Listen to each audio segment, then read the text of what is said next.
Inspector, brother, the last caller there. Okay. You know the last caller. Yep. My brethren down there at Moonshot. No, the last caller is the Okay, gamekeeper. okay, The okay. gamekeeper. Oh, the Beanie Man and Madness. Yeah. Okay. Right. I want to start, with this street crime, stores, police fair being branded racist. Yes. Right? It's a long story. So, in other words, what they're really saying is only black people commit crimes, is it? Well, it seems to be, and again, as you say that, there's been enough reports flying around as well, and people now, the indigenous people of this country, are getting very peed off, and they're saying, listen, this street crime has gone up since the Lawrence thing, and the police have been told have a softly approach with the black youths on the street. From then, crime has gone sky high. Yeah. So, in other words, only the black youths committing the crimes. In their words, yes. That is what they really have to say here. That's right. I'll just briefly read this little thing here if I'm allowed to. The Stephen Lawrence factor was blamed yesterday for the big rise of street crimes. Worried police hold back and searching suspects to avoid being branded racist. Mm-hmm. They are racist. Of course. Brother and sister, don't be afraid because they know what they're listening to this conversation. That's right. I'm going on with because I was having a dialogue with a bloke yesterday, right? Mm-hmm. And he was saying, Brother Ron, do you have a mobile? I said, no, I don't have a mobile. He said, because he's inside, everything is the out, right? Yes. Everybody. So nobody, don't think that when you're chatting, unless you have a lingo that you speak to yourself. That they don't know. Mm. So, brother and sister, don't be afraid. Mm-hmm. They're hearing me here now, right? Yes. And they know what we're saying, right? Right. For real, brother. So we might as well just say what we got to say and better say what you got to say, So how are we going to deal with this thing now? Because look, it's gone. When we thought now, okay, let's fight for the Lawrence was just one example of many things and many cases, but this is the one for whatever reason that was picked up on by all of us, and we said, all right, let's deal with it, and we hoped that we would get something positive out of it. But it seems now like it's gone the reverse. There's a backlash now. Yeah. Well, it's a backlash to please the police to commit killing our brothers and sisters still. That's right. Because if you look and see the last on one news show a few months ago, the death rate of brothers and sisters is 135. Yes. And no policeman has been charged for this crime. For none of them. None. Some have left the force. Some have been promoted. Yeah. But no one's been charged. No one being charged, right? So when this devil here is saying that the street crimes is only blacks. In other words, they're saying black diplomatically, right? The incident they had on Friday in the city, do you know, they keep it very low file. Oh, that little rioting. Low profile. They didn't say a riot. Yes. They said disturbance. Yes. But disturbance and riot is two different things, isn't it? Completely different. Disturbance is what me and you were outside your front door when we start shout. That's disturbance. Disturbance. Yeah. The whole Oxford Street was blocked off with police cars and vans. The shutdown station, police helicopter. Is that a disturbance, brother? No. But if it was in Brixton or any local black community, they would say riot. That's right. You see? So again, when we think that things is changing for the positive for us and it's getting easier for us. Brother, nothing changing, as you know. For real. And it seems that these people are upset and a time has come now and it's like they don't want to hear nothing about black man and equal rights and we want justice and all. They're not into it no more. Justice is something I always say is what you take, right? Justice is not for black people. It's a chosen few. Yeah, come on back. This Glenn Snipe, chairman of the Metropolitan Police Federation, warned that the inquiry into the death of 18-year-old black student spread throughout the force. Okay. Mr. Smythe speaking, the rank and file officer said the increasing number of police are reluctant to tackle suspects ethnic minority. Yep. Brother. They don't want to. They don't want to approach us on the street. No, we the big time crowd, big time Charlie. Yes. No. And the point that they're proving is that from the time that they've said, okay, there's no crimes. From the time the police and what's his name, Condon, have said, okay, you know what? Let's kind of give him a squeeze, man. Let's just try and deal with them a bit more decent and real. And us there thinking, yep, it's all great now. The police is going to have a bit more of a different attitude. It's got worse. It hasn't got better. No. I'm going to jump in now because let somebody else come on back. Okay. Metropolitan Police Commissioner Saul Paul Condon triggered a furious row 4 years ago when he claimed that the mugging in London were carried out by young blacks. That's right.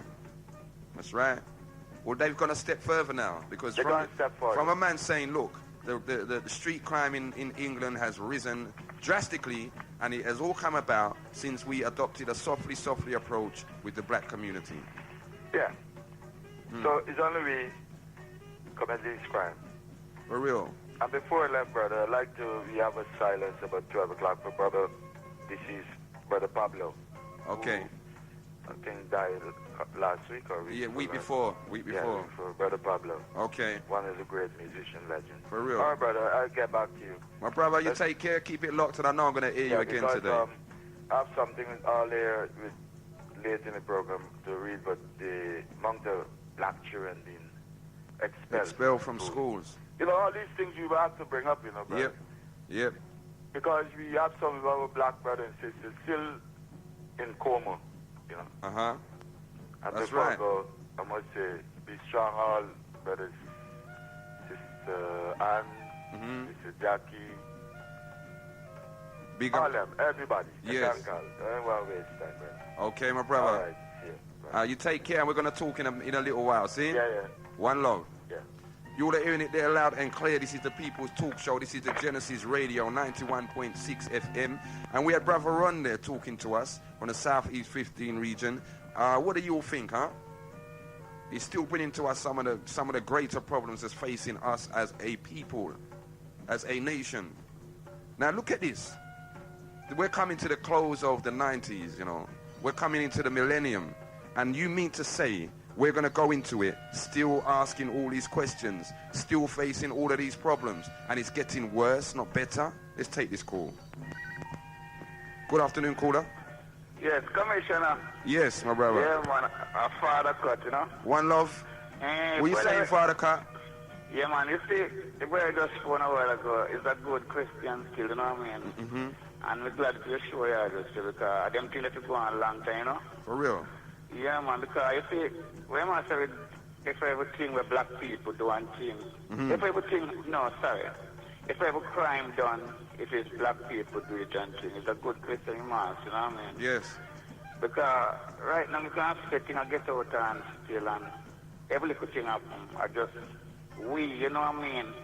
So it's a good Christian mass, yes. You know what I mean? Just want to say, go and pick it up, you know? And let me ask you a question, though, Father Cut. Now, you're in the dance scene, right? Yeah. And you see enough of what's going on out there. How is it? Is it more dangerous for the young people? Is it more dangerous for us? Or is the problem as bad as what we hear? Yeah. It seems to be getting out of town, really, you know what I mean? Okay. It's just like, even a few weeks ago, you hear about this lady, I don't exactly know, but one of them money people, which them rob up the celebrity, them say it's black people and things. What them do is wrong still, them set, what them do wrong, right? Yes. If anything white people do really, then I really say, all right, then police must stop white people and search the car. That's right. But as soon as black people do anything, them say, all black people must get stopped and searched. Them things there make people get wicked. That's why them say right now the world gone mad. You know what I mean? So them could think them here check for them. So the imbalance is still there, brethren? Yeah, man. For real. Okay. Trust me. Okay, Father Cut? Yeah, man. All of London keep it here. up, man. Okay, my the right brother. thing I do, you know what I mean? For real. Yes, man. Big See? it up still. And musically, Just keep it going, because sometime, I remember there was a king that wanted to kill a brother. And you know what the brother done? He played music and appeased the king's anger. Yeah. See? So the music, from we just playing the right music, which I know you're always doing, brethren, just keep doing what we're doing, see? Yeah, man. It's about love, we have to just strong. For real. You know what I mean? For real. I can't right about now, like, a fight with them. But we have to just strong ourselves and say, no, we not give up, you know what I mean? That's right. We're still going to keep going. Yeah, man. Just kick it, man. My brother, one love. Respect, yeah, man. You would have hearing it there from our own father cut scene. Yes, the situation is escalating. It is getting worse. And a lot of it is rebellion, man, because of the way that people are treated. Did you hear what my brother said? When a white person does some crime, they don't stop all white people in their car. But when it's a black someone, every black somebody gets stopped and their car gets searched. Injustice. We are coming into the millennium, year 2000. And what are we getting into? What we got to look forward to? Our people?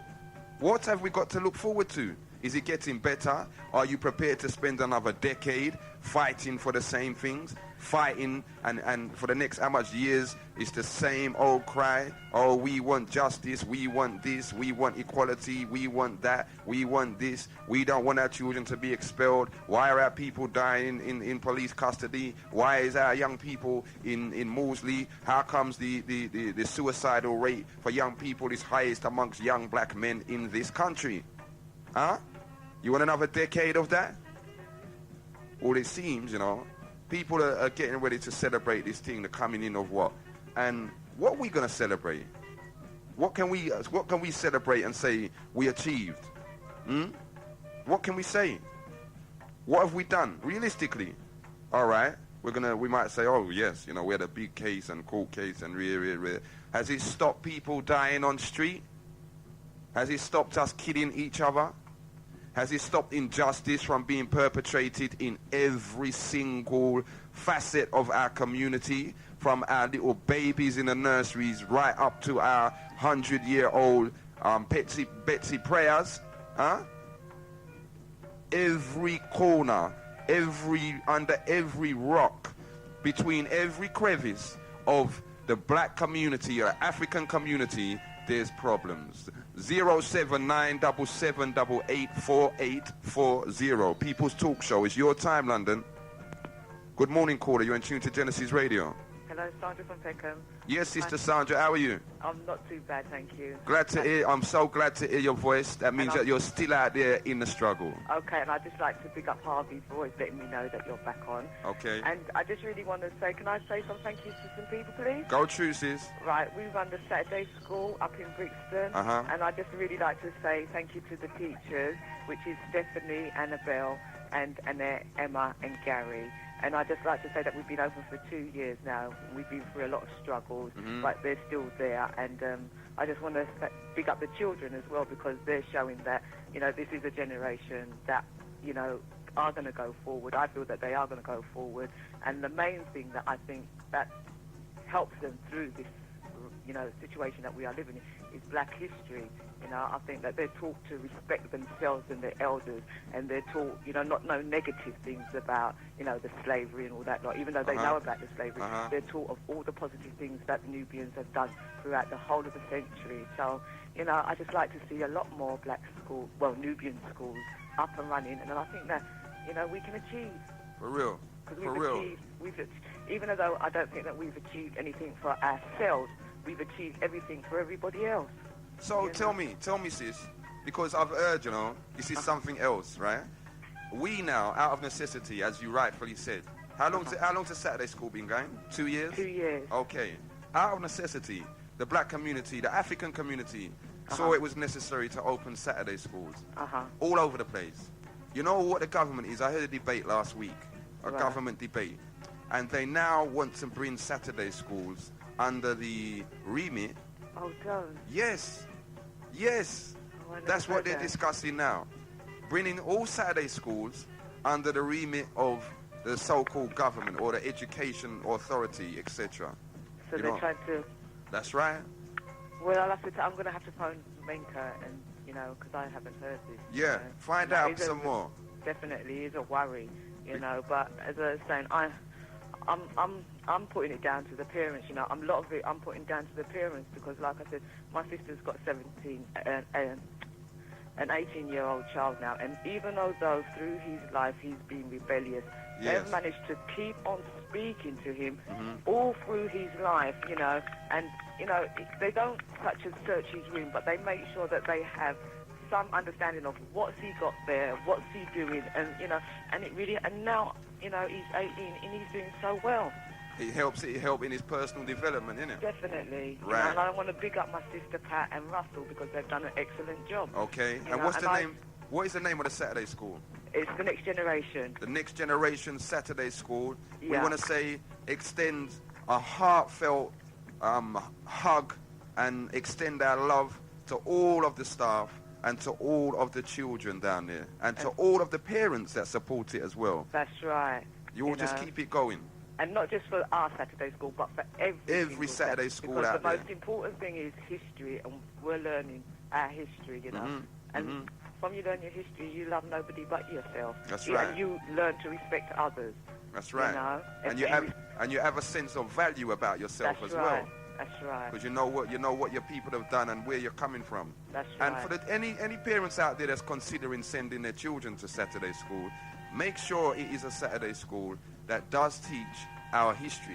Because the thing is, the Saturday schools are actually set up for actually parents to be involved. Yes. You know, there's the governing body that, you know, any parents allowed to come in, sit down and listen to, you know, what we are actually planning for their children's future. Yes. You know, so enough respect to you all. My sister, you take care out there, right? And one more last point. Go true. Enough respect to all the Nubian organisations that really do care and are doing positive things for us because, believe you me, even though we don't hear about it enough, there are enough positive things going in our community. Okay. And, you know, and it's only for us to all come together as one. For real. You know, even though people say, well, we're not all from the same, you know, generations, it doesn't matter. When we're seeing ourselves being killed, we have to come together. Because we're all being attacked by the same attack. Exactly. So, you know, even though we have our differences, put the differences aside and deal with the problem, which the problem is we're getting killed. For real. You know? For real. We have to, like, you know, and also, I would just want to say, enough respect to all the good Nubian men, because I know that, you know, black men are being put down left, right and centre, and I know there are enough good ones out there. They're still doing it. Yeah. So tell me something before you go. If you had the ear of the British government right now, what would you tell them regarding us? What can we tell them? Because at the end of the day, we don't need to be telling them. We need to be telling ourselves. Because they're not going to do nothing. They're always going to want to give. They're not going to give up no kind of power, you know. And it's for us to gain our own power and our own sense of achievements and our own sense of, you know, where we want to go. For real. You know, I don't think that, you know, talking to these people is going to change anything. And talking, and they say yes, and they, you know, they give us here and there 1 or 2 or 3, you know, to make them look good. But at the end of the day, you know, we've got to achieve for ourselves and ourselves only. That's right. And don't expect no one else to do it for us. That's it. My sister, you take care. One love. And have a nice weekend, right? I will. One love. Bye. You're hearing it there loud and clear live. We've got to say big up my sis for all of that information. Again, to all Saturday schools, keep it going. See, to all staff and to all parents, we love you. See? So just, you know, if you are out there, if you are a Saturday school and you'd like London to know what you're doing and where you are, send the information into Genesis Radio. Let us have it. And we have a community billboard where we will put it up and let it go out. 079 7788 4840. This is the People's Talk Show. It's Genesis Radio. It's your time, London. We haven't been here for how long? Don't make it pass and you don't say what you have to say. It's about time we was conversing with each other like how we used to. It's about time we got back together and reason like how we're accustomed to.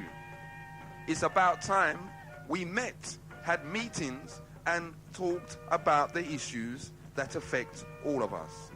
We've been doing it for a while. One of the significant things my sister there said, and it's something that we keep repeating, it doesn't matter if you're 10 foot tall and I'm 4 foot. We're both under the same pressure.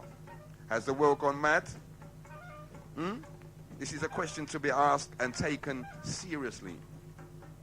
In the midst of war, famine, what they call ethnic cleansing, man killing his brethren, sister killing her sister, in the midst of children dying, in the midst of children being killed before they even come into this world, in an industry that is built on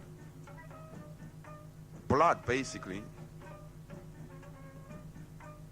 We are in a climate where the little boy down the road hasn't got no food to eat because his daddy doesn't work and the little dole money's not covering it. But yet, there's a bomb up the road that costs some, how much, hundreds, thousands of pounds. One bomb. We have aircraft that cost hundreds of thousands of pounds. And they're just weapons of destruction. And people starving. People are hungry. People are dying from stupid things like malaria. Huh? Good morning, caller. Brother, it's me again. Yes, my brother. There's nobody phone here. Like getting this other one here. This is the police rude and arrogant saying damning new report, right? Brother? Yep, I'm still there. Go to my brother. The damning report into police fair play, honesty to the accused officers of rudeness, arrogance, and discrimination behavior. What? That's what the police are responsible for? Yeah. Okay. That's the damning report. Rudeness, arrogance, yeah. and racism. Yeah. Okay. Right. The report from Your Majesty Inspector Constabulary signaled the Chief Constable for criticism. Accused them of being, not me, brother, not you. It's Your Majesty people. Yes. For arrogance. Yes. Racialism. And rude. Yeah, it's you see? A long history of it, brother. You see? You know? So it's not like the people them don't know what their own officers are doing. No, some black people don't know. Some black people still naive to what's going on. For real. And you know, even these little stations, and we always talk about role model. Yes. But the main game people, he's the role model because he allow us to be speaking here. You know, when they talk about role models and all these things. If this brother didn't, and the engineers didn't set up for we come on back, a lot of people they wouldn't know about these things we'll be saying here today. That's right. That's right. But yeah, they're pushing up these. You got a man that might run a couple 100 meters, win a couple records. You got a man that might sing a tune, and you know, and they're telling our young people that we must look to these people as role models. Yeah. You got a brother there that made his money from kicking a ball around the park, and we're being told that these are the role models for the young people. And as you're saying, things like this is going on and just being overlooked. I'm not saying again too, brother, you know, because I don't even want to tread on this subject because this is black and black killing. You know, from the last time, I don't want this sister think I'm disrespecting her because she think that only Jamaican this and rude this and that, right? I want to know if the sister listening, if she could phone in. What Scotland Yard went to Jamaica, right? Yes. And bring that little devil to murder right in our area. This sister, he killed his sister. Yep. Do all kind of harm, robbery. Yep.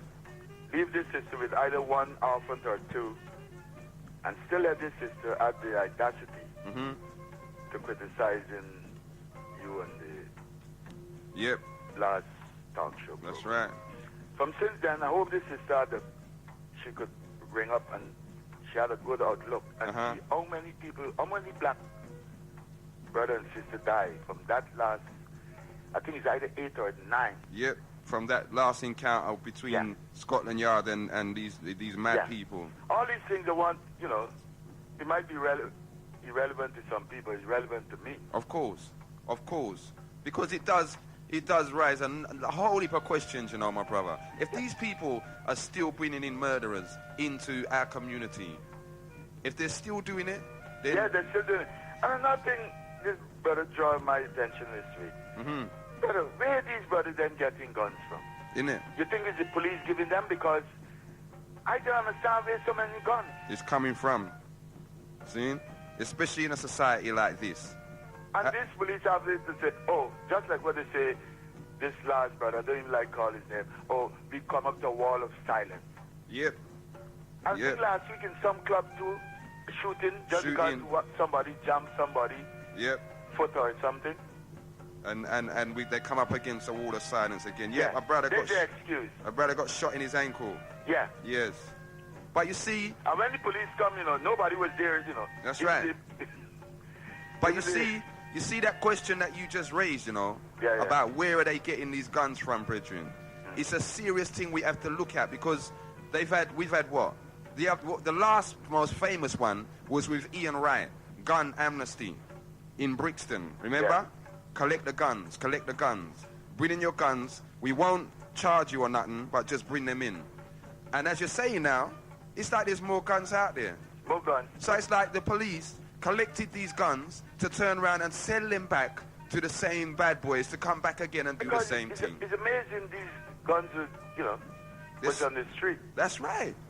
That's right. And again, you know, it's after that amnesty gun business that all of a sudden shootings was so, you understand? In between. Yes. But now it's rampant. Rampant. As soon as the police got Ian Wright to stand up in Brixton Town Hall and say, bring in your guns, within a month later, guns was on the street like it was going out of fashion. Because, I mean, these little rock and these things with these little black hoodlums they're fighting amongst, is a Caucasian man giving them, and they're not fighting. That's right. That's right. They're not fighting. Or if they are, it's not spilling over into the innocent community, the bystanding community. You know what I mean? Owen played his last outgoing for records here. This your last brother get killed in Austin, isn't it? Yep. So again, it's man is just dying all over the place, man and woman, and children. You know, look at some of the shootings we've had in the last 24 months. It's just been sickening, man. But they're not even 24 in the last 3 weeks or 4 weeks. It's nearly 8. Because last week alone was 5 people died, isn't it? But can't you remember when we was having a conversation about the youth that got shot through his front door? Yeah. Right. You know what I mean? And from then we've been talking about these things. We've cast off the gun boy them. You know that. We've really gone into them. But look, it's like it's not getting no better. It's then getting worse. It's getting worse. And at the end of the day, the same people that we was fighting, the same people that for the best part of this year and just this year alone, we've been saying, no, we're not having it. You're not killing us on street. We don't want no people attacking us and saying, oh, because you're black, we're going to kill you and we've been fighting that down. Them same people that had to concede in the end to a degree, and even they took a step back and said, boy, okay, let's look at things.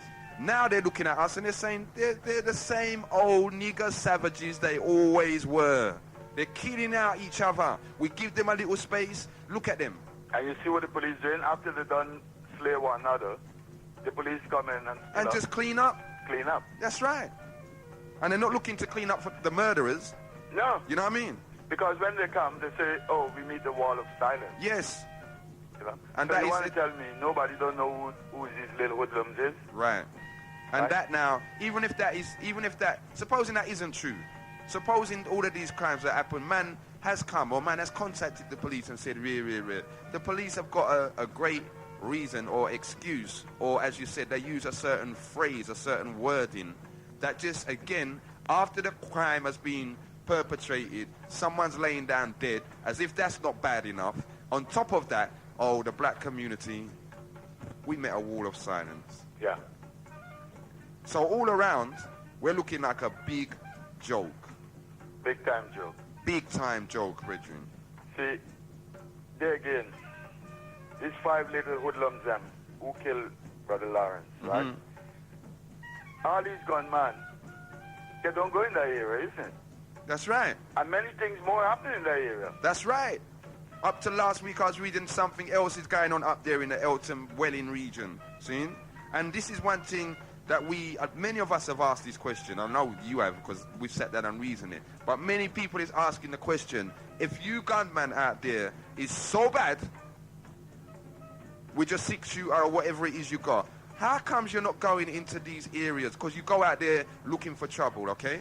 You go down to Brixton and Peckham and Harlesden and wherever else looking for trouble.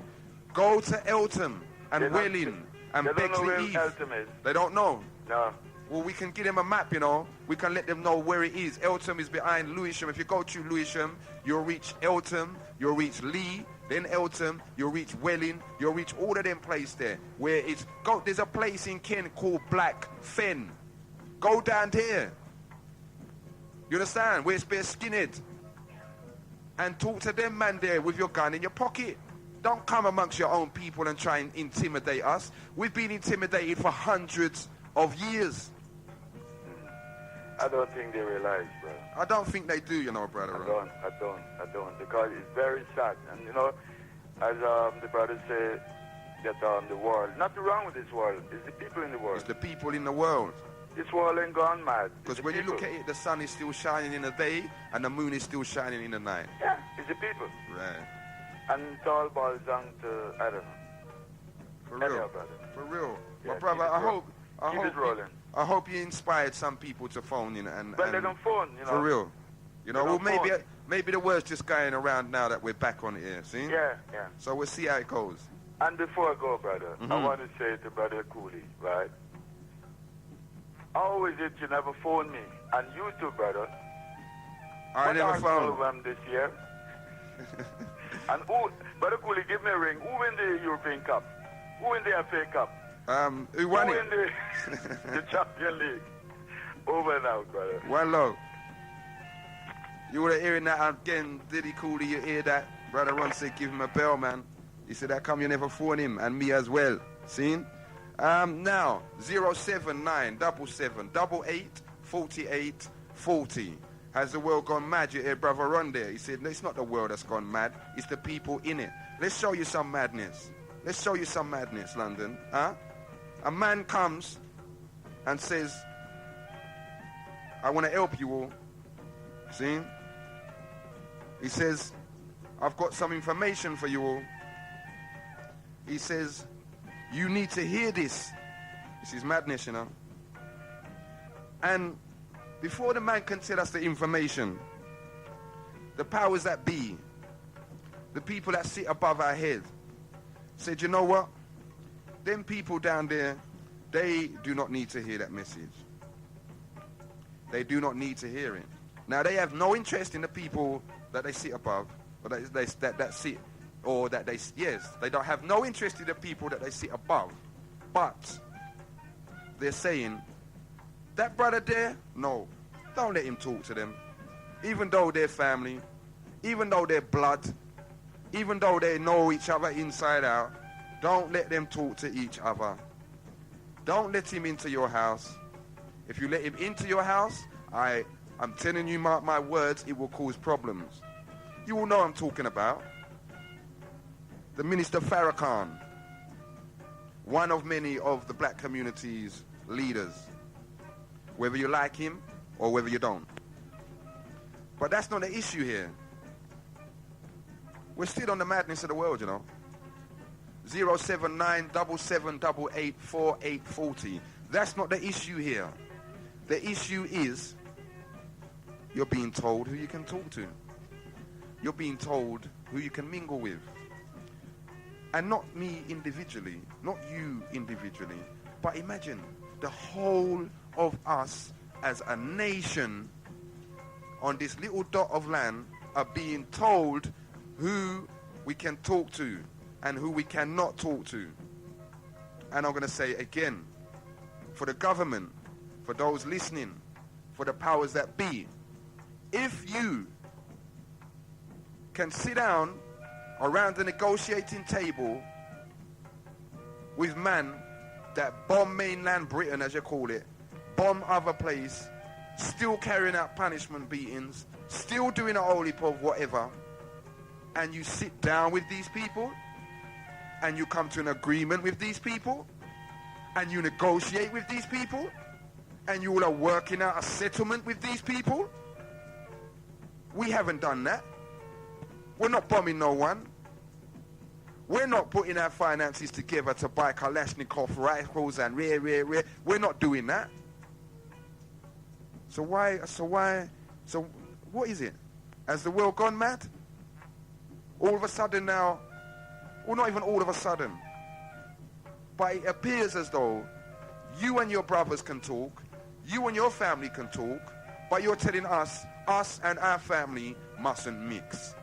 The man mustn't come into the country. Why? Because if he comes, it's going to cause violence, at least in their mind, if not physically. We cannot allow that. The British National Party are giving, what they call them, party political broadcast on national radio and TV. The British National Party. Anyone, there's two things I want to say to them. Number one, anyone that knows anything about anything in this country knows what the British National Party represents. Okay? Now, the British National Party don't like Jews, they don't like blacks, they don't like Pakis, they don't like this, they don't like that, they don't like French, they don't like Germans, they don't like nobody that's not British. Bulldog, Union Jack. There ain't no black in the Union Jack. See? Hear what? Let me give you all a little joke. All the skinheads out there. The word British. See? The word British comes from how much years ago? I ain't got information in front of me now, but you know what I mean? I'm going to bring it back to you. But I want you to go and check it for yourself as well. But this is for all the skinheads out there and those that's trying to make the National Party seem respectable, okay? The word British comes from a pact between the Brits and the Yiddish people. The Yiddish. You know what the Yiddish is? Okay. This is where you get British from. And you all don't like no one else apart from who?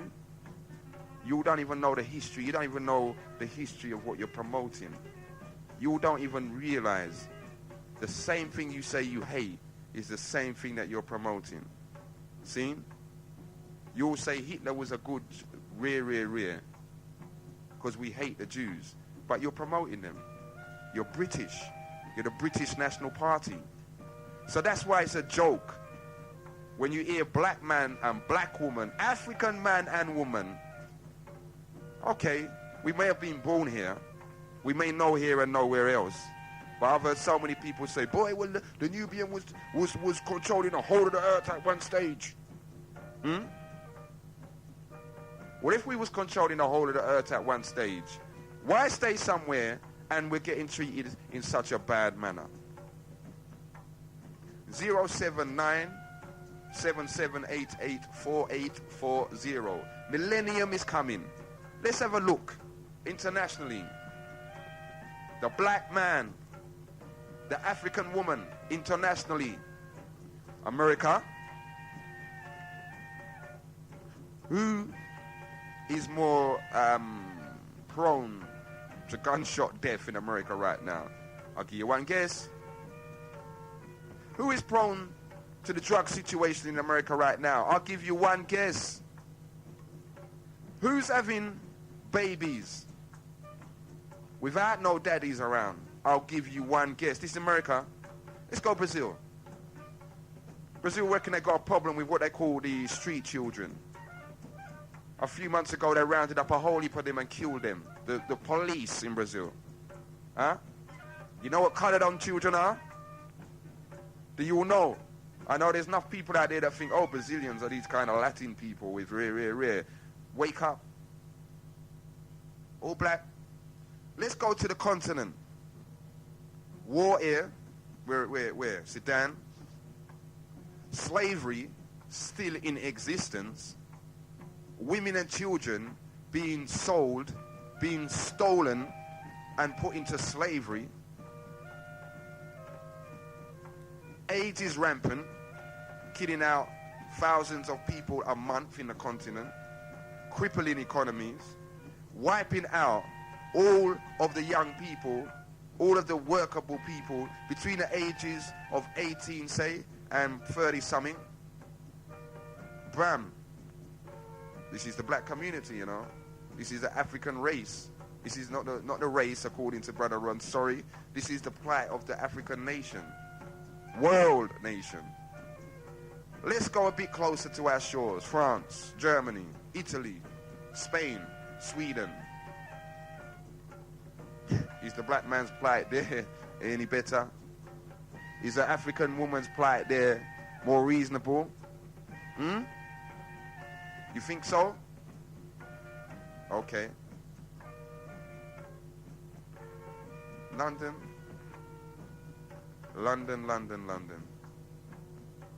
You would have gone quiet, you know. Don't let me do all the talking. Give us a bell. Tell us what you got to say. Let your community hear you. See? And that's if your conscience set you free, you know. Phone in. 079 77 88 4840. This is the People's Talk Show. Genesis Radio, 91.6 FM on your dial. Back in the house, as we said from the beginning, stronger, bolder, more character, more panache, more seasoning. Here again, you know, cannot be stopped. It's got to keep rolling. People are begging for this format. Right now, there's a war on the airwaves, and people are fighting to try and what's the word, emulate this show. They're trying, man, on every, not just black radio station. Listen to the white stations as well. They're trying. They're all trying to capture the essence of the People's Talk Show on Genesis Radio. Some little backstreet pirate station that's run by a whole heap of gangsters that just use drugs and they don't know nothing.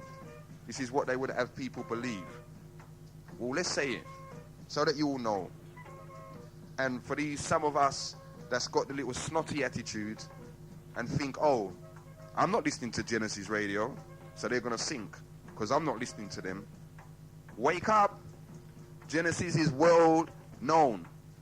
It's known throughout the globe. Don't be surprised to go to India and hear a man talking about Genesis Radio. Don't be surprised to go Europe and hear even the whitey ask you, have you got any of those tapes from Genesis Radio? See? And we're just a little outfit. Somewhere, a spit in the ocean. Not being supported by the government, no license, no revenue coming in. Not like these big, we haven't got Coca-Cola behind us, running our ads and paying us 15 grand a month. We haven't got none of that. But we're doing what we're doing. We beg to question, how comes our station that's getting all of this backative, that has the financial clout, is still refusing to take us seriously?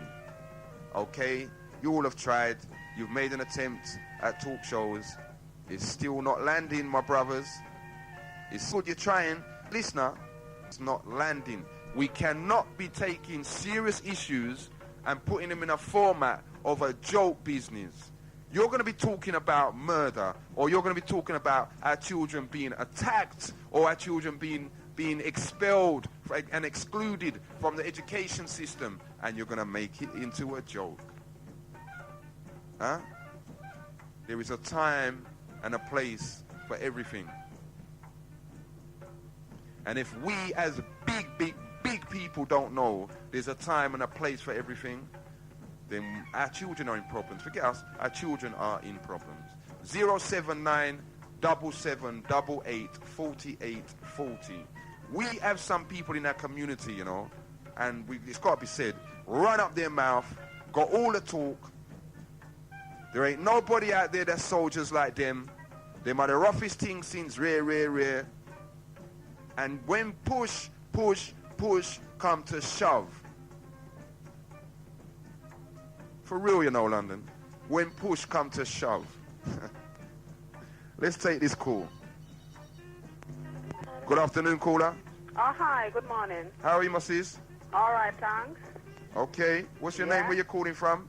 Valerie, and I'm calling from Stockwell. One last, Sister V. What have you got to say to the whole of London?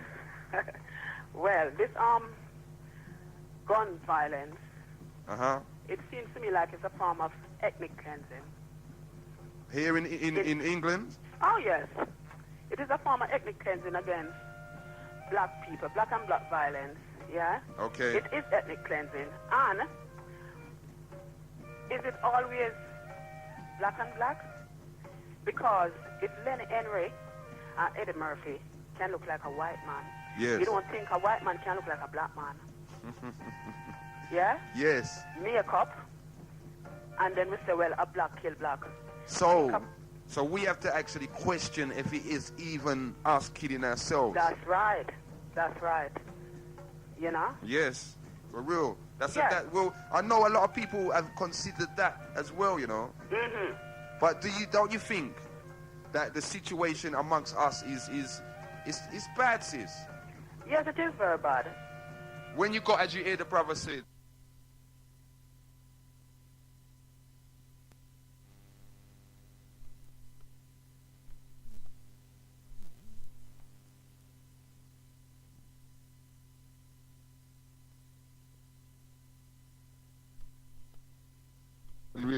when we know that we got people like that in our community that's prepared to do it for the dollars. Yes, they themselves would do it as well. So how are we going to deal with that? How are we going to get around that? I don't know. You know, I don't know. We have to come together because right now black people don't even love black people. For real? We don't love black people again. We don't love one another. But why? Why? How did we reach to that? I remember, sis, even though we've always had problems amongst each other. Yes. But there's a time when we was a lot closer than we are now. That's right, like in the 70s. Yes. In the 70s. You know, we are dealing with love. That's right. But and even them times, you could go in a dance, and things was happening in dance. Man was getting stabbed, and you know what I mean? Yes, oh yes. But over the majority, it was a love vibes, as you don't know. Yeah, so what's happened to people like you and me, Sister Valerie, that grew up in that time, knew that vibes, but have ended up in this kind of situation? Well, it's not us. It's the younger one, you see. It's not us. We know better. We know different. We do different. Okay. But we're the parents now, innit? Yeah, we still teach our kids the right things. But there are people out there who teach them the wrong things and they follow that. For real? Yeah. For real. So you're down in Stockwell? Yes. Stockwell used to be notoriously bad. What's it like now? Stockwell, it's cooled down a little bit now. It's not too bad. Okay. Not so many of the gangs running around now. No. Okay. No. Okay. So my sister, come on, give London some positive words, please. But well, first and foremost, we have to learn to love again. Yeah, love again and be black again. Yes. I think that is the two main thing. Because we're not black again and we're not love for one another again. If you go to the street and if you look on somebody, they want to fight you. For no reason at all. For none. Mm-hmm. You know? Mm-hmm. So we have to learn to be black again and learn to love one another again. Okay. You know? Okay. So that means what? More Saturday schools, more coming together and reasoning? Of course. Okay. Of course. All right, my sister. All right. Thank you very much for your positive words. Yeah. And one love for phoning in, see? One love. You keep it locked. Yeah. Bye-bye. One love. You're hearing it loud and clear there, seen from Sister V down in the Stockwell region. Learn to be black again. Like we don't forget. We don't turn to white. We don't turn just like the Caucasian. Good afternoon, this is Genesis Radio. Yeah, Commissioner, it's me again. Yes, my brother. Yeah, I think, listening to the listeners, I think you knocked it on the head. With all this gun shooting and that, it's coming from America as well. Yes. From America, Jamaica, and unless, I've said this before many times over the air as well, unless they break connections with America, not saying Jamaica, yeah, you're going to stop. The American influence is too hard. Sorry? The American influence is too hard. Yeah, it's too hard. I think what they're doing, they're trying to follow the Americans, and I don't think that's the right way. And all this drug-related thing, I think also that, they should, check themselves as well. As a nation, we should just check ourselves up. Are we really doing what we're meant to be doing? That's right. That's right. As a people. That's it. Because it's like, we really are, on an international, on a global level, we really are, what's the word? But it's like we disassociate with each other. The African family is still completely shattered into a billion fragments. That's right. But there's one thing though, I'm open to see that the single parents get back together with their fathers. Yes. And the fathers get back with their single mothers. Because, we really should be thinking about the children. It's really, really important right now. For real. It is very important, And to all of them, because, boy, I don't want to go too personal into a man's business, but I was reasoning with a brethren the other day, and he's got children, and he hasn't seen his children for going on 5 years because him and their mum broke up.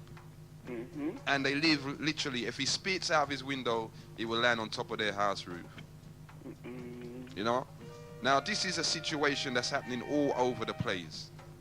Man live down the road from their children, but simply because, me and she now chat and she had this and she had that, that's got nothing to do with the children. It's true.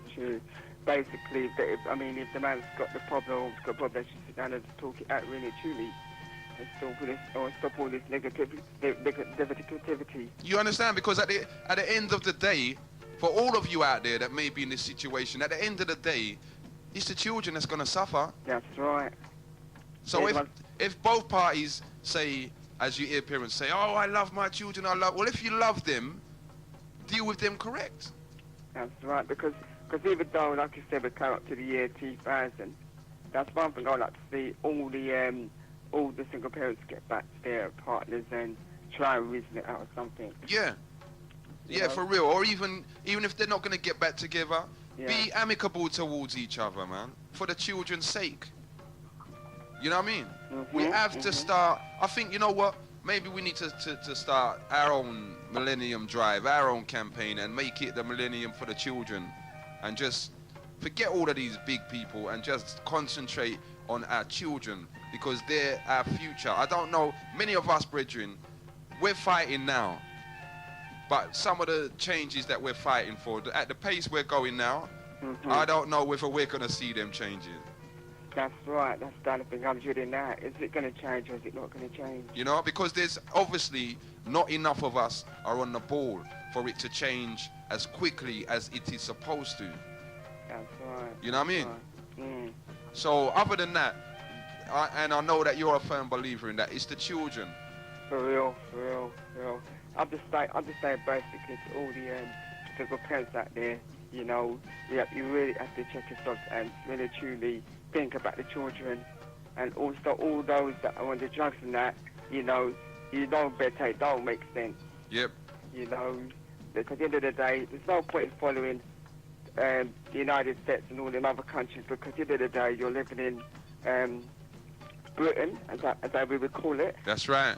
And really truly, we should be looking up to the, educating our children and everything, Yes, and try and get away from this Yankee mentality. That's right. Because we're not even in the environment that can accommodate the Yankee mentality, much less. Right. That's right. And there's no point in relying on the government as well, because the government ain't doing no purpose for us either.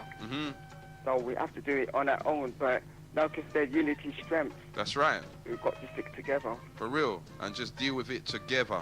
That's right. My brother, give us some positive words for London. Basically, you know, we've just got to stick together and stop the backbiting, because it ain't going to work if we're going to backbite. And plus, you know, unity, strength. Yes. And also with the guns and the drugs, London time, I'm begging us to stop it, because it ain't really worth it. Because the issue is just around the corner, and it ain't really worth it. And to move forward, you know, if we're going to start a business, you know, come on. I know we have got the funds, but come on, put your hand in your pocket. Yes. And put some money towards a business or something like that. That's right. Because that's right. The Indians have done it, the Chinese have done it. Everybody else has done it. Except us, and I don't think we're a problem. I think what it is just that we're too tight, you know? We're too tight? We're very, very tight. I mean, if it's What do you mean? What do you mean? With our money? Yeah, that's what it is. You think so? I think it's not because we've got goods, but if you look into it the right way, right? I mean, the Lord gave us a little knowledge, right? To do certain things, like, if we go back into the Bible, it's there. You know what I mean? We must know how to guide the way we spend our money. Okay. But you say tight, you know, but look, I remember last year, December, when I had this pagan celebration, I see with the biggest packages, spending the most money, our own people, man. Our own. They was splashing out money like it was going out of fashion, see, for this celebration, 25th of December. And I thought to myself, boy, firstly I was disappointed because I thought, look how much years Genesis has been beating up this thing, and the people are still in it.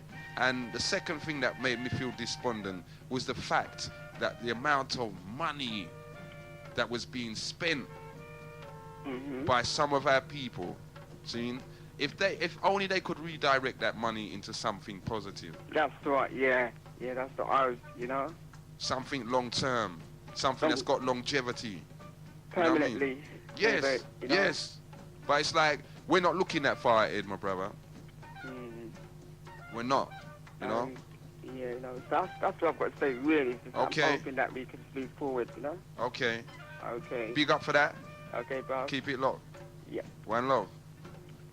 You're hearing it here loud and clear. This is the People's Talk Show on the Genesis Radio 91.6 FM. And it's your time, people. Come on. Let's hear what you got to say to London. Good morning, caller. Yo, what's up, baby? Yo, I heard you say something about the Yankee mentality. Yes, my brother. Well, we've had people phone in and say a lot of what's going on right now here in England concerning the black on the black violence, see, it's the influence of the Yanks. It's that influence, the influence of the a lot of people believe the rap culture, the gun rap, and you know what I mean? Nah. See what it is? It's television. Television. It's television. Okay. That's influencing everything. You got Rambo 1, 2, and 3. That's Terminators right. 1, 2, and 3. Violence. That's right. Tom and Jerry. Yep. Sticky and Itchy. Yep. On Bart Simpson. Yep. That's violence. Yep. You see me? Yep. It's not the rap music. It's not that. Okay. So then you're telling me it's the Jews in America? It's not nothing to do with America. It got something to do with the system. The system got you saying, yeah, it's rap music and this and that and the third. Yes. But they put things on TV, cartoon right in front of our faces, and we're not seeing it. For real. But isn't it, my brother? Because our young people here, right? Anyone that's got Sky TV, you go in on a Saturday or a Sunday or when certain shows on, and the young people them are taping off all of the videos, all of the Puff Daddies, all of the, what's the new one? My boy, just that one with Puff Daddy. Right? And it's their music that they're listening to, and they're actually taking the bad boy attitude. Oh, so Terminator don't have Rambo and them don't have no type of influence on that? Well, you're 100% right, you know, but because people have been bombarded with that from since when, they don't even see that as a problem. Terminator, Get Nico, all of them movies, the Gotti movies, all of them kind of movie. People are so used to seeing violence on the TV screen. As you said, when we was children, we grew up on a healthy diet of Tom and Jerry. You know what I mean, brethren? Yeah. So people are just so used to that they don't even look on that as violence. They don't look on that and think that that's poisoning their mind or poisoning their children. And that's what the brainwash and society brainwashed us like that. You know, they got us looking in one direction. Whereas though they, you know, television is just a diversion. You know, divert our attention to something different while they go behind our back and deceive us in a different way. So you know, we weren't about today's this, that, and the third, whereas though we might not have a tomorrow. So tell me then, we got brothers and sisters, right, over the other sides of the water. How are we gonna? Because we don't talk to each other. It's good now that you phoned into Genesis and we're hearing you, but we now are not really on the ground level. We're not communicating with each other. Yeah. How are we gonna get around this problem? And that's what I call in to explain to you when you said we got the Yankee mentality. We need not to separate. We need to unify. Okay. So let's stop talking about the Yankee mentality like it's something different. Okay. Well then, tell us now, how are we gonna look at the situation? You obviously, maybe you lived over there, but you've come from obviously over in America, see? Right. Tell me now, number one, as someone that's coming from the outside into this little island, how do you see the situation for us, and how does it compare with our brothers and sisters over in the US of A? Because we all see the same thing, and we all get on the same level through love. You know, it's not you separate each person individual. You separate this crew from this crew. Yes. Now you bring them all together in one. Yes. And you teach them the right way. Not the way somebody else taught you to teach your children. Yes. You know, you teach them the right way. Okay. Because everything they teach in school is not the right way. So we got to start speaking to each other more. Right. Out of love and respect for one another. Mm-hmm. That's all it is. On a different level. And they tell us the money make the world go round. That's an evil. Right? It's not money at all. Nah, it's love. Okay, so how are things moving in America for us?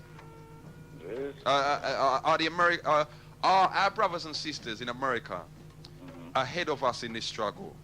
Are there things that they can teach us? Or do you find now, from your observations here in England, that we're fighting the struggle maybe in a different matter or in a different manner?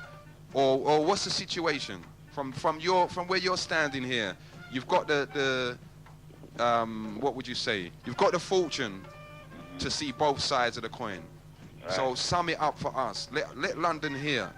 All right. Like you say, it's like the big guys, the rappers, the one make the money. Those are the ones that the youth listen to, you know? And it's up to them to say, hey, do this, and that's what they doing. Yes.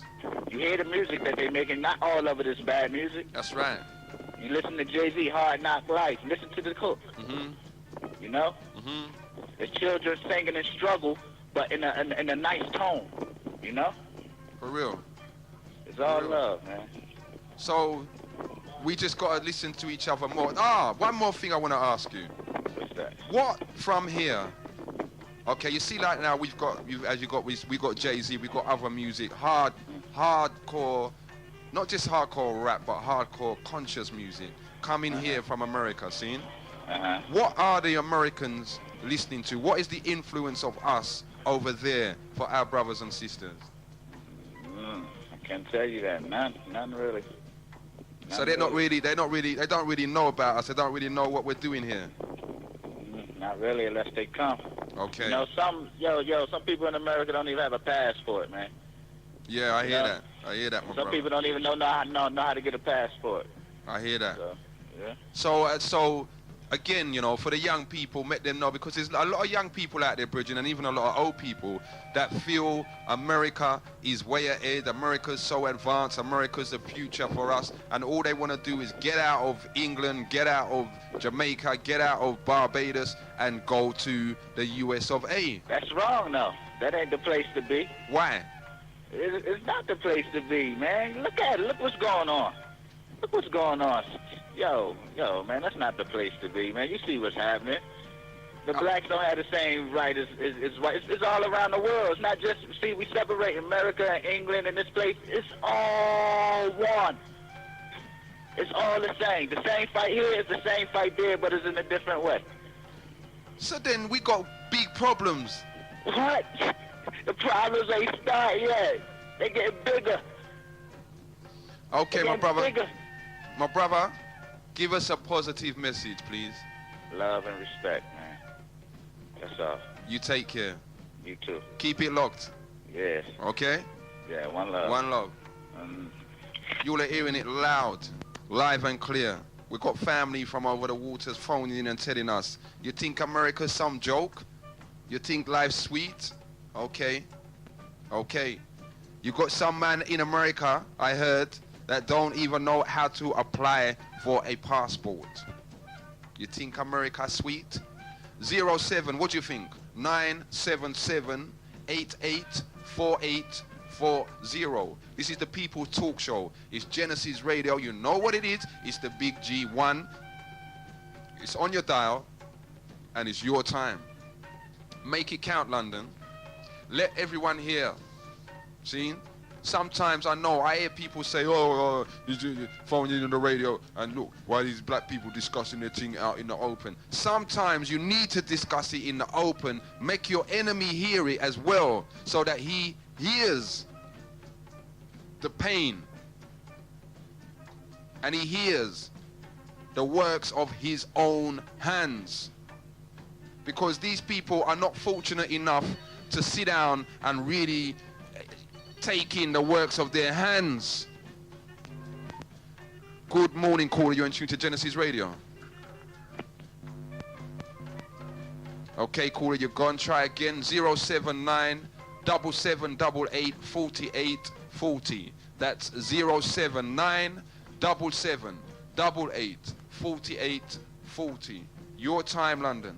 See?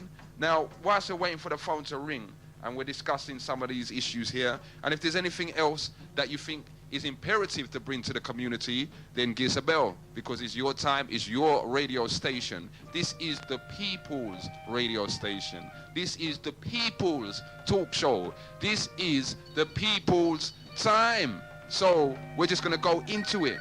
Let's take this call. Good morning, caller.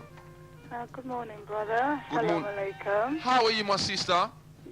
You know who this is? Of course I know it is. Long time no hear. It's nice to hear your voice. What's happened to you? Boy, you know, we're back. What's happened to Ghana? Ghana's still going strong. We're going to give some information out.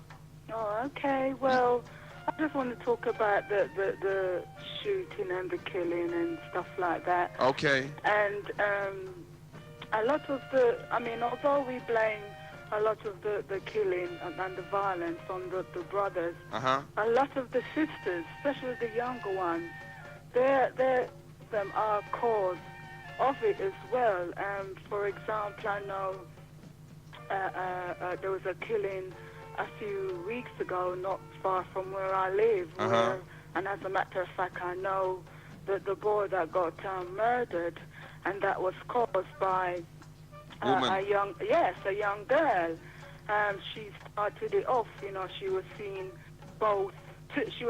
two men at the same time, and she started off the problem.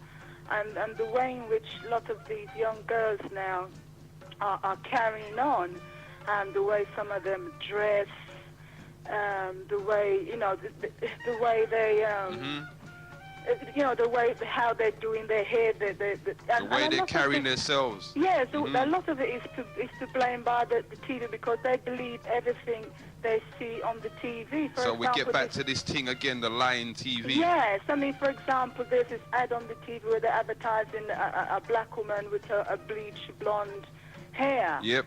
You know, and the black girls now, the way I hear them talking about having one-night stand, and they're so proud of having a one-night stand. Them get slack. I mean, they're just doing a lot of things that the white girls are doing. I mean, I used to hear white girls talking about one-night stands years ago. Yeah, back in school days. Yeah, and I used to think that was so disgusting and nasty. And now I'm hearing young girls, 16, 15, 18-year-old, talking about, you know, meeting a man this minute and gone to bed with him the next minute. And they're so proud of having a one-night stand, brother. And I mean, this is what caused a lot of problem as well. And I mean, if any of the young girls are listening in now, I wish they would just ring up and explain what they're getting out of it. You know, what is it doing to them, having this one-night stand, triggering off violence, triggering off trouble with the brothers them, because a lot of the brothers them that are dying, obviously, you know, they're young, they're 18-year-old, 16, so they're very ignorant. They have no knowledge, and they don't have no conscience. They don't know nothing about black issues. So, you know, they're gonna fight over stupid, ridiculous things. Little stupid pettiness. Yeah, stupid things, brother. So tell me, sis, don't you think, though, as you raised the issue particularly, because we didn't touch on our sisters too much, but as you raised that point there, when you got tunes now, like, you heard this tune, Scrub.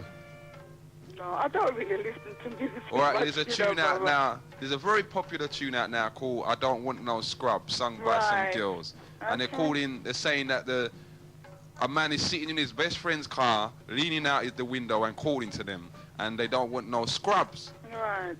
Now, there's a couple of groups that's answered them and calling the girls pigeon and saying they don't want no pigeon with the false weave on and rare. Do you think then that music like this now is forming these young people's attitude? Well, yes, of course it is. You know, I mean, like I said, a lot of the younger brothers and the younger sisters have no conscience.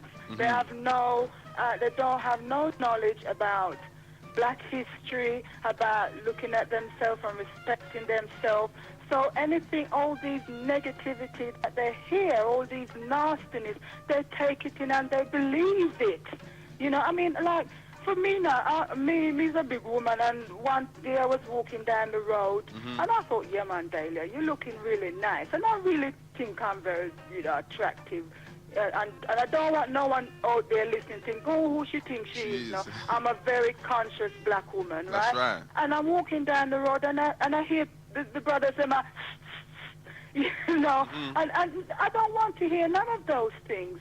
If you want to attract a sister, you call after her in a respectable manner and approach her in a respectable way. But the younger ones do not understand none of this whatsoever. They believe everything they hear on the TV, the nasty rapping music. The other day my son was playing, he borrowed this CD from this brother, and he was playing it, and all the lyrics was effing this, effing that. Yes. I couldn't believe it, brother. So, you know, the sisters, they do trigger off a lot of difficulties with the brothers because they're ignorant. So then how come, sis? That's the same thing I'm going to ask you, Sister S, right? The same thing I asked Sister Valerie. How comes people like us then, and many others that's got the experience of growing up in this place, we knew better days. Now these people out here, the same young people that you're talking about, are our children. Yeah. So what's happened? What's gone wrong?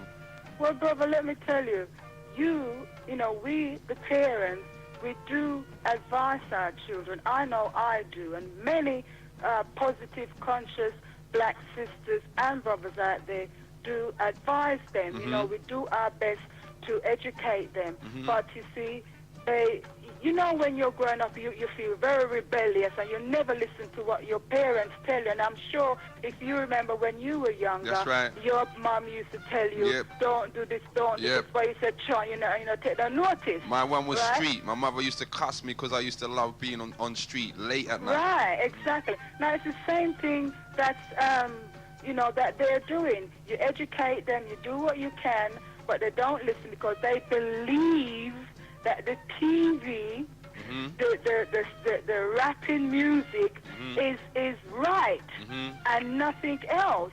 until they get a bit older and wiser, and then they will gradually change. Some of them will change, some won't.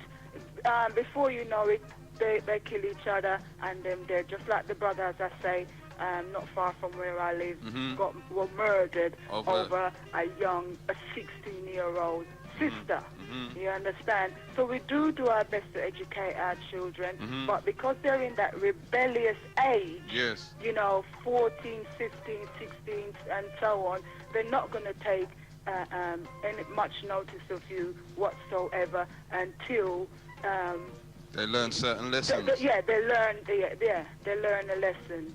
So then, so what? It's us now as parents, our hands tied at that stage. Well, it is bad, but we just have to keep on trying. But there's also a lot of organizations out there that, you can take them to, that they can go to, which can also help and give you support. I mean, for example, the Nation of Islam, right? I know a lot of people think, the Nation of Islam, that a Muslim thing. But it's because they don't know anything about Farrakhan. They don't know anything about the organization. But they do a lot of hard work, and they really do their best to educate their children in a supportive manner, right? And that is what we need to do. We need to support each other. So if things are getting difficult for us, we should be able to go next door to our friend next door and say, listen, my son is giving me too much trouble. Help me now. Right? And sometimes children don't listen to the parents. They tend to listen to somebody else. That's right. Don't they? Yes. So if we, have each other to support each other, right? And if they're giving us too much trouble, we can go and contact our friend and say, listen, John or June or whatever. For real, this is the situation. Sister, my daughter is giving me too much trouble. Come and talk to her for me. And more time they will sit down and they will listen to somebody else than yourself. And you know what you're saying? You see, as you're speaking to me, you just brought me right back to my own childhood days of being in my yard in New Cross with my mum, and you make me remember the amount of all my sister's friends, because my sisters went to an all-girls school, the amount of my sister's friends, and the amount of my friends that would come and speak with my mother and say, boy, I wish my mum was like yours, and I used to say, you're mad. Right. But she could talk to them. They could speak to her for some reason. Right, there you go. And she could help them resolve situations that they couldn't go back to their parents and talk. Exactly. See, and that is what we need. And before I leave, I'm going to mention the brother that died, that was murdered a few weeks ago. His name was Sebastian. He was only 18. Sebastian. And it was caused by a 16-year-old girl who was going out with the two of them, right? And played them against each other. And they had a silly argument, and the other brother took the knife and rammed it in her gut, and he bled to death, and the sister didn't even pick up the phone and call the ambulance. She was somebody else, right? So he just bled to death, their brother, right? And this is what, as you all know, is happening, right? So the sisters, them, they're 16-year-old, 15, 14, who better behave on herself, right? Because it's not just the brother that's dying. The girls, them, are gonna start dead too. And I don't mean dead when you're going out the grave. Your mind, you will end up in the prison. A whole heap of nastiness are going to happen to you. And it's happening. Right. Well, it's happening now. The women prisons are filling up. Full up with them. And I mean another thing, many of them are turning lesbian and all this kind of nastiness that's going on. And we're gone right down the pan. We're gone. And I would have thought that racism should make us love one another. And draw together tighter. Not disrespect or murder each other. Right? So don't just sit there, black people, and keep on your arms crossed. Get up on the backside. Stop the talking. And I'm tired of hearing this talk about race. I'm just tired of it. Sometimes I get so depressed I don't even want I don't, hear no more. That's right. I didn't even want to ring you this morning because I'm just fed up of hearing people ringing up. Oh, we got to unite. We got to unite. Yep. I'm flipping out, man. Yep. Sit up on the backside, and there's one of our organization out there. Go join it and become united and help each other. Right? It's just a lot of them sis. I get to realize, even though I knew, but sometimes, you know, you say to yourself, boy, you know, let's have some faith in each other and just, you know what I mean, let things go through. But for a lot of us, to talk is very easy, but to actually Talking get up, cheap. Yes, right? You know, Talking is cheap, but brother. to do it now is a completely different ballgame. Because we're afraid. We're too scared. Yeah. You know, we don't have the pride. We just haven't got it. We lost it.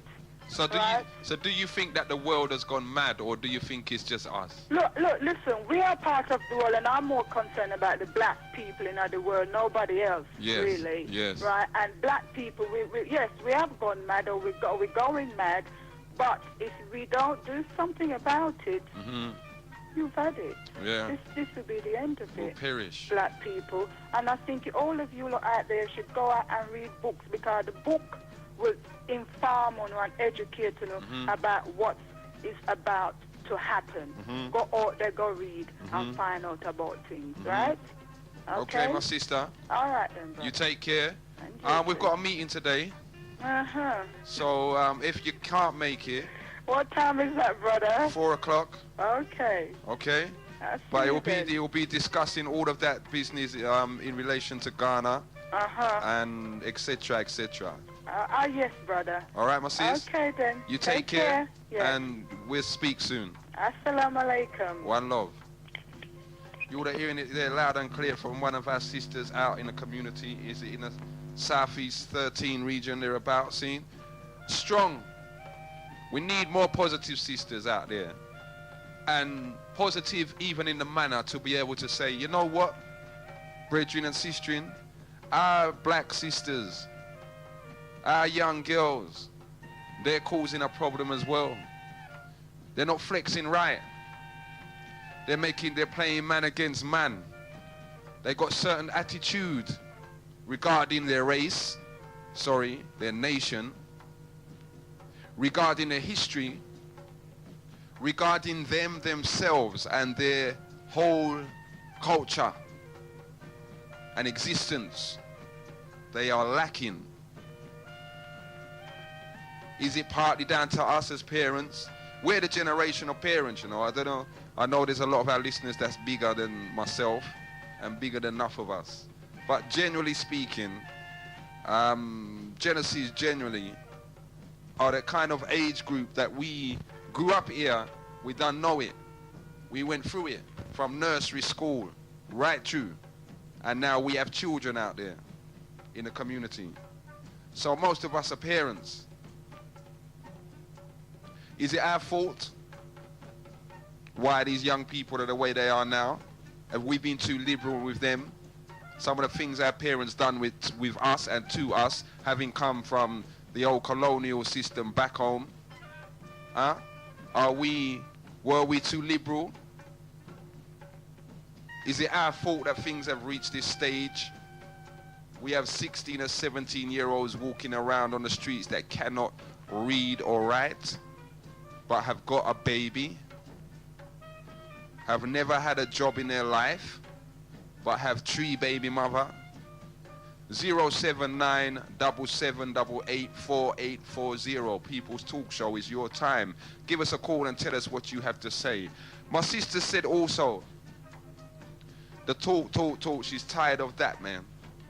Time for action. Seen? Well, remember we said to you all a while back, all the Genesis listeners that wanted to do something, let's come together and do something. We came together, we formed a organization called 7 Words. We put on so far 3 community dinners. The first one was free. We invited everyone, families, to come and sit down and eat. Then we had 2 more. Charged £7 entrance for adults, children were free. We cooked ourselves, we prepared everything, and we served the people. Well, we also, and I know many of you don't know it, we're set on this trip to Ghana to take over 300 people to Ghana for the emancipation celebrations. One of the things, maybe in this world of madness, that has a hint of sanity to it. Well, it's still going strong. The flights are booked. We've been collecting information of those going. Everything's in place.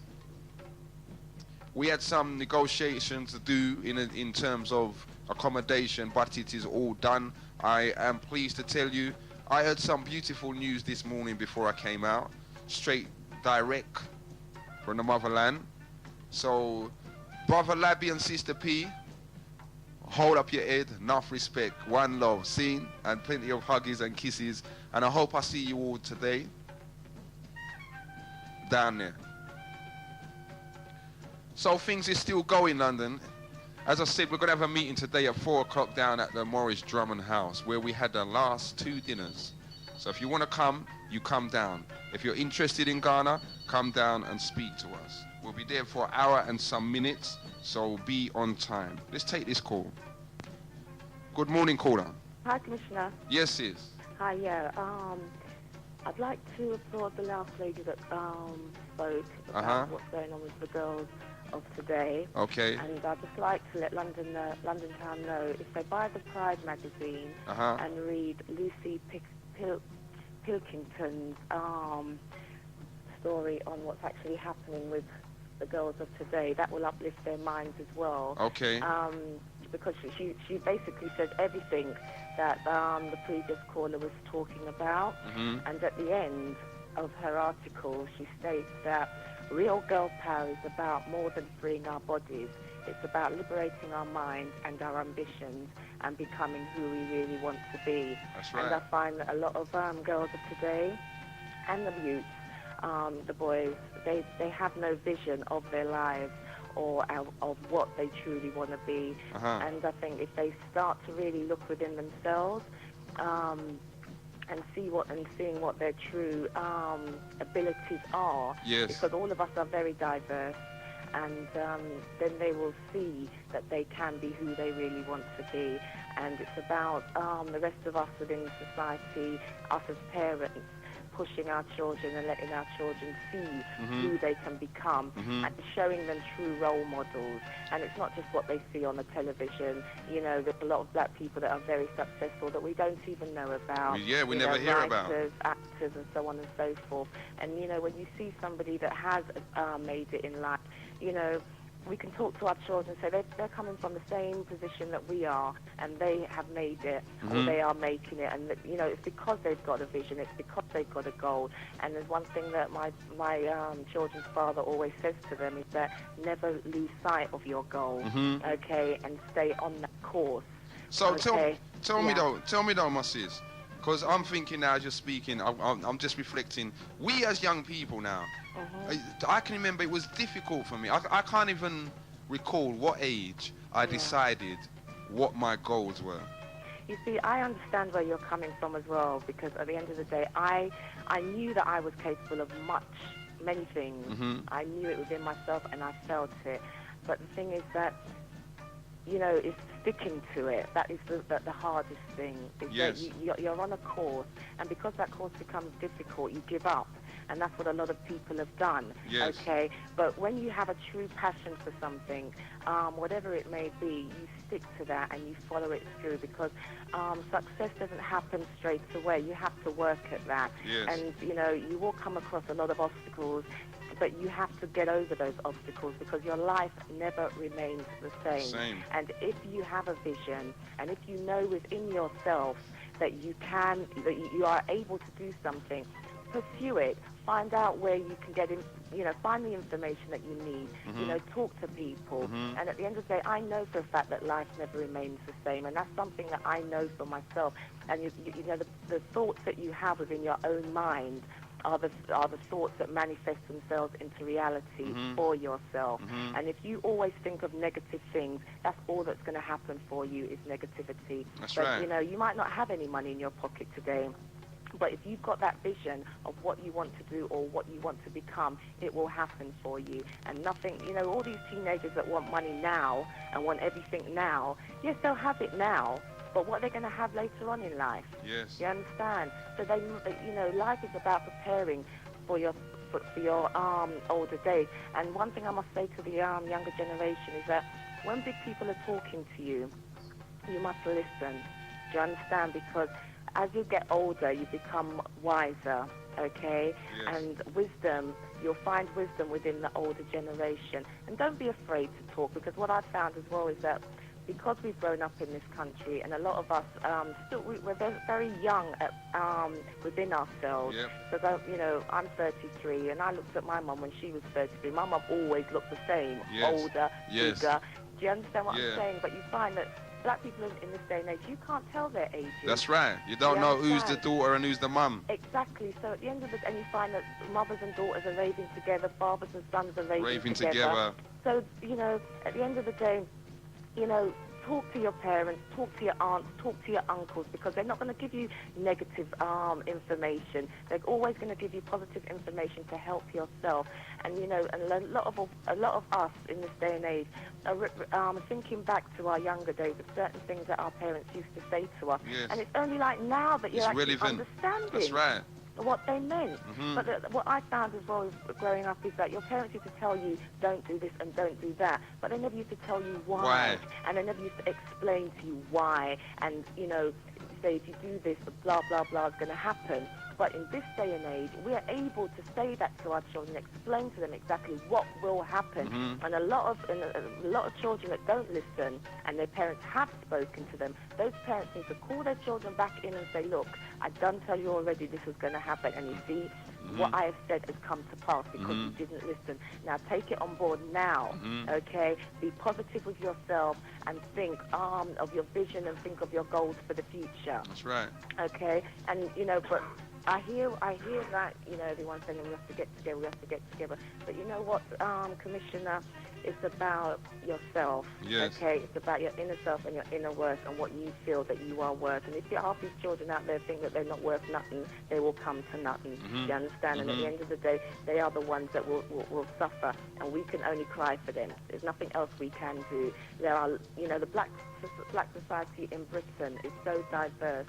There is so much positiveness within the black community. And you know what, Commissioner, that is what I'm going to be looking at. I'm not looking at the negative side of black people anymore, because at the end of the day, you know what, I've come But sis, is it that easy when we've got all of our, not even just our, but most of the press that we really get, the press coverage, it's about all of the tragedies in the black community?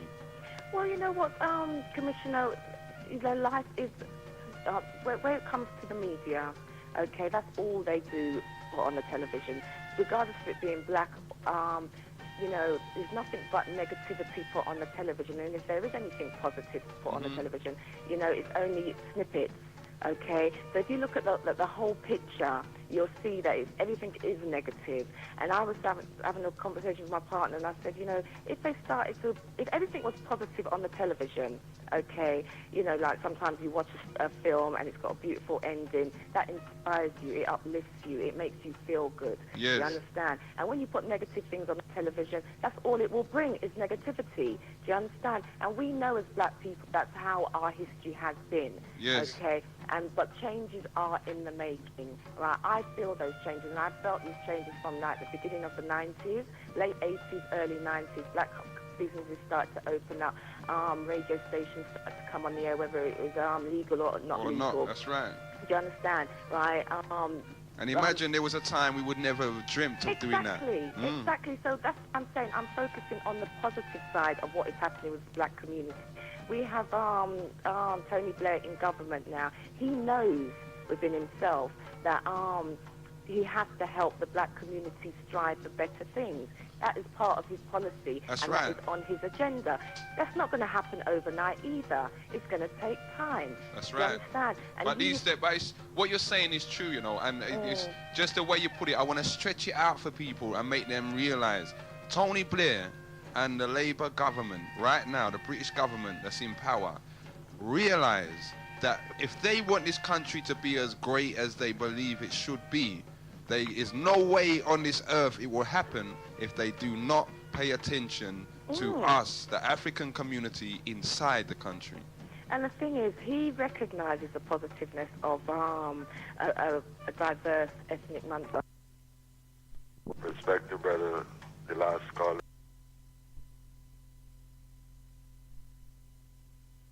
Okay, you see the New Cross fire?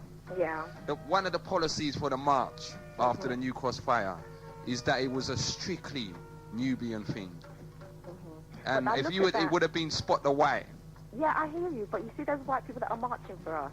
I look at them as good people. Okay. You understand? I look at them as good people who have recognized the wrongs that this country has done to other countries. Okay. You understand? So they are standing up for what they truly believe in. And they do get listened to. But when it comes to us, standing up and marching for what we want. Maybe now because Tony Blair's in power and he has recognised that he needs to involve the black community within politics, okay, and within the mechanisms of this country, right? That things will start happening for us on a bigger scale, okay? But don't you think that it's a problem? Listen to why it's a problem.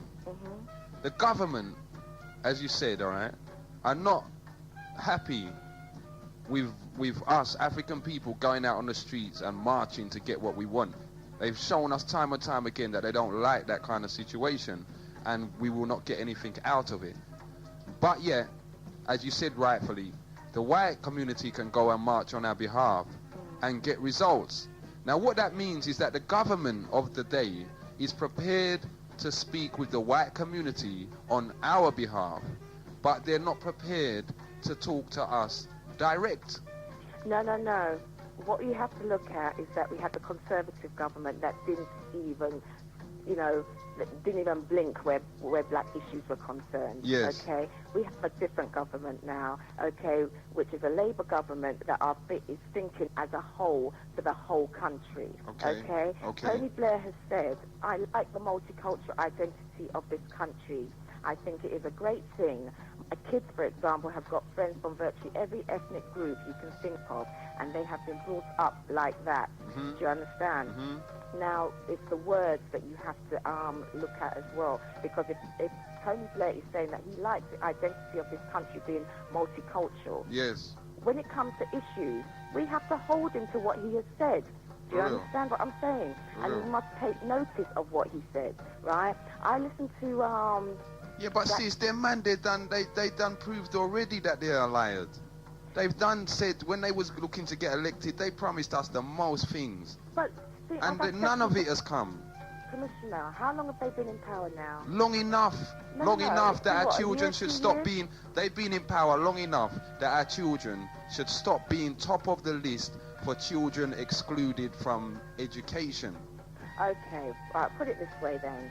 Our problem is that we don't march, right, in the masses. There are only a few blacks that really want to speak to Farrakhan, okay? There's only a few? There's only a few. Okay. Within the actual, what is it, the Nation of Islam? Within the Nation of Islam, you understand, right? And I'll be honest with you, right? When I first heard of the Million Man March, my first reaction was, what is this man doing? We've got enough problems as it is. Why is he going to create this Million Man March for havoc to be created and more problems to be caused for us? So you find that, No, that was my ignorance. Okay, because I was just going to ask you, if you found that to be a problem? Okay, no, that was my ignorance. But when I actually really understood, and that is the key point here, is black people actually understanding. Yes. When I actually understood what the Million Man March was about the upliftment of black men within their own thinking. Yes. Okay, I thought, well, yeah, that is a good thing. Positive but the problem where Farrakhan is concerned is the way he talks about certain issues, okay? And that is what their fear is that when he comes here... He's going to tell us about the Jews. He's going to tell us about the Jews, right? And personally speaking, my own opinion is that the way he talks about the Jews is wrong, although his facts are right. Do you understand what I'm saying? Okay, you're saying his presentation is wrong. His presentation is wrong because if you diss people the way he has dissed the Jews, do you understand, right? Although he is correct, but it's the way he's done it, you will create anxiety within other races. Do you understand what I'm saying? I hear that. But you know what? You know what I want you to do, sis? Yeah. I don't know if you're going to be able to, right? But I'm going to be doing a afternoon show, okay? Yeah. Between the hours of 12 and 2 on a Tuesday. Yeah. Now, for the next 2 weeks, yeah, I'm going to be reading out famous quotes by leaders of governments of the world, by military leaders, by scholars, by professors. One thing they got in common, they're all white. Yeah. And I'm going to be reading out some of the comments, some of the speeches that they've made about us as a nation of people over the centuries, you know. So when you see now, and what I want you to do is listen to all of them and then tell me, phone me back one day and tell me, do you still think that Farrakhan, his presentation is wrong? I hear what you're saying, you know, Commissioner. I do hear what you're saying, but you see where I'm coming from, right? I've been told that I lead from the heart. Yes. You understand? Yes. And if my heart is hurt, right, you know, within myself, I feel that it's wrong. Okay. You understand? Regardless of who it is, it could be a friend that I'm talking to, and I within myself, you know, once upon a time I'd jump up and start cussing. Yes. You understand? But now I'm digesting what they are talking about, whatever the issue may be, and I'm allowing my brain to decipher what they are trying to say. Yes. Okay, and my response then comes out.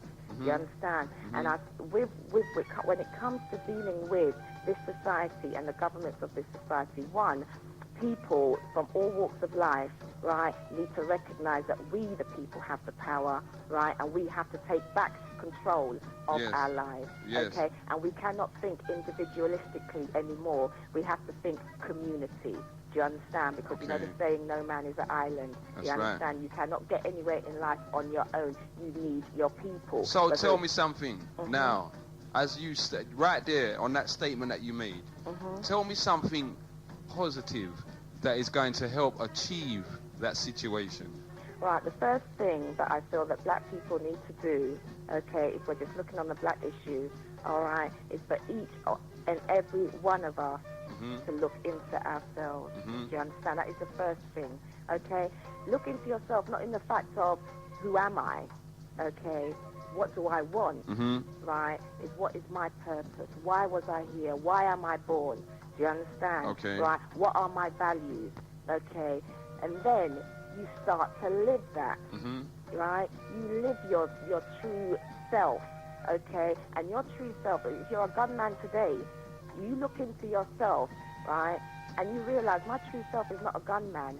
He will start living the way he should be living for himself. Okay. You understand? Okay. Right? And that is the first thing black people need to do. Okay, well, you Secondly, see, you sound that before we get into the second part, again, you reminded me of something.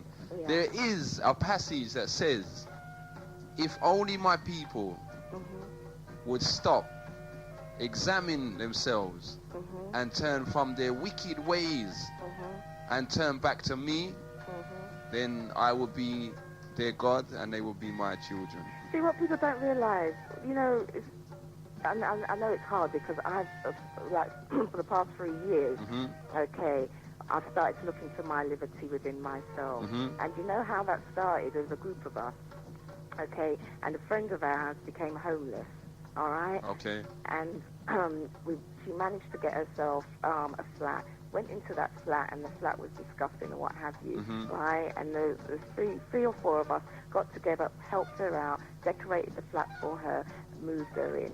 And during that time when we were helping her, we started to talk about our liberty. We started to talk about Rastafari. Yes. You understand? And then what happened as a result of that, we started to have a weekly meeting where we sat down and we read the Bible and we talked and we conversed with each other and we exchanged opinions and what have you. And that went on for a year and a half, okay? And as a result of that, right, the people that are involved with this, one has gone into Rastafari, okay? Myself, I've gone into a liberty when I'm looking into myself, my true self, you understand? Okay? And another has gone into universal liberty. Do you understand what I'm saying? Okay. But all of it is good. All of it is positive because we are feeding off of each other. And that stems from someone being in a dilemma. That's right. Do you understand what I'm saying? And so and sisters coming together to help. Exactly. And it was myself and my partner and, you know, another friend of ours. But what I'm showing is that out of something negative, something positive happened. You understand? And at the end of the day, if black people can see that, you know, they might have untold problems, but those problems will not be there forever. Your life does not stay set together. Do you understand? You move. Life is moving all the time. And you talked about God. If people looked at themselves and said, and realized, because a lot of people have forgotten who they truly are.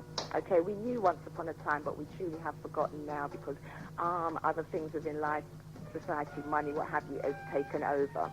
Now, at the end of the day, in the beginning was the word. The word manifested itself into man, okay? Now, we are all gods within ourselves. We are all part of God. Do you understand? God is an almighty creation, a being. Do you understand? Which we are part of.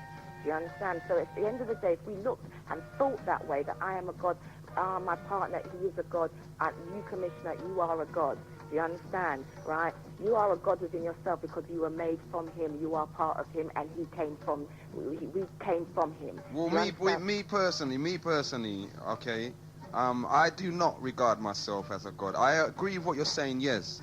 Obviously, the breath of the Most High is within me. That's what makes me function. But within myself, no. The reason why I'm not a God is because God is not capable of what mankind calls sin. I am. So for that reason, you know what I mean? I have to make a. All right, hold on, Commissioner.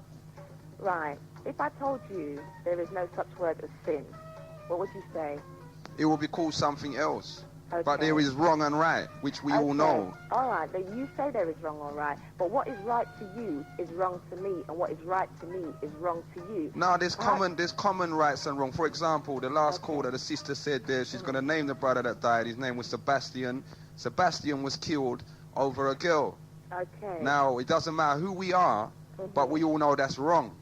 Okay. So there are some commonalities in right and wrong that we can all recognize as a people, you know what I mean? Okay, I hear what you're saying. Now, if although I do sympathize with the parents of Sebastian and with his death, now if Sebastian knew himself, okay, and realized who he was as a supreme being, as part of God and God's creation, do you understand?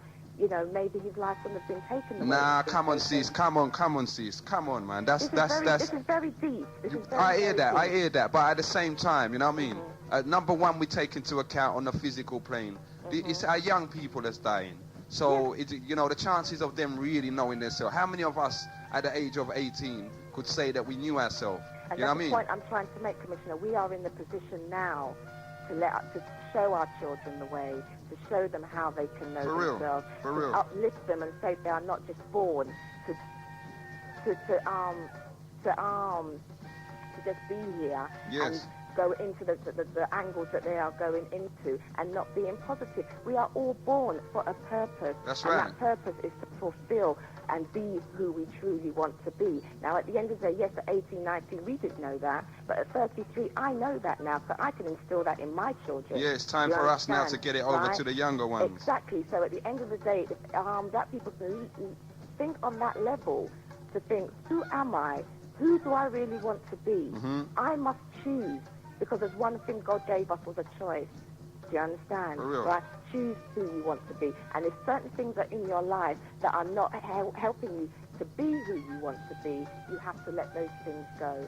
Do you understand? Because at the end of the day, right, Commissioner, all of us want the same thing, do we not? Yes, we do. The white man wants the same thing. Yep. Right? Everyone around the world. Well, I don't know, I don't know about that. The white man wants to rule the world.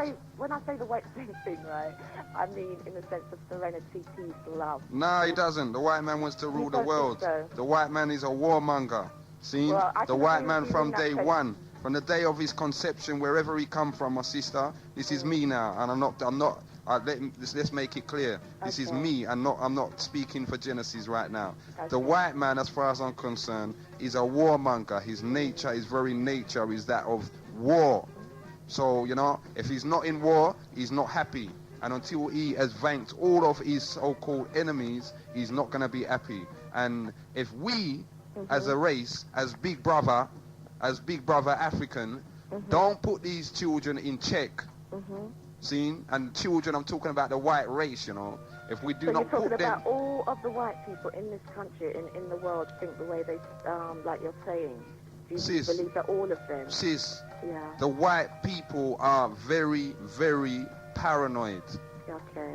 They have a great fear. You know what their fear is? Of us. Their fear is their own history. The blood that is on their hands. And they think that we will do the same thing to them.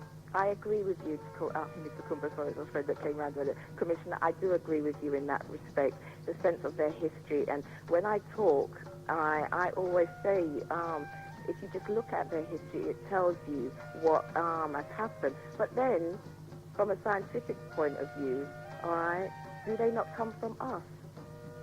Do they not come from us, Kumba? Were we not the first people? Yeah, we're the original. We're the original. We're the first. They come from us, haven't they? That's why the responsibility lies with us. They are our little, they're like our little brothers and sisters then. Or for some people, your little distant relative. But they're relative nevertheless. So because they have come from us, we cannot diss them. Do you understand? What do you mean, sis? What do you mean? We cannot diss them. We have to let them see their wrongs. Do you understand? I hear you, but listen, for real. Sometimes, and even listen, right, we all grow in families. You and me, the black community, and we got family and we grow with our family. See? Yeah. Don't tell me that there isn't at least one member of the family that's so rotten that the whole family had to say, you know what, leave them. You can't do nothing for them. I agree. There has been. You know what I mean, sis? You see, one thing I'd love to do is have a conversation with Tony Blair. Do you understand? Yeah, so would I. I'd love to have a conversation with him, and those are the questions that I would put to him. At the end of the day, your history tells us, the nation, of the people that you truly are. How do you feel about that? Obviously, he will respond, okay? But at the same time... But you see, these people, if you listen to what they're saying now, they do not want to hear it.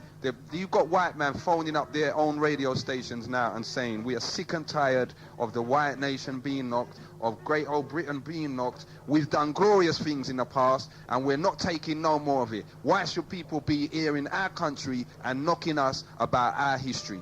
Well, the point to that, then, is what glorious things have you done in the past? Civilized the whole earth.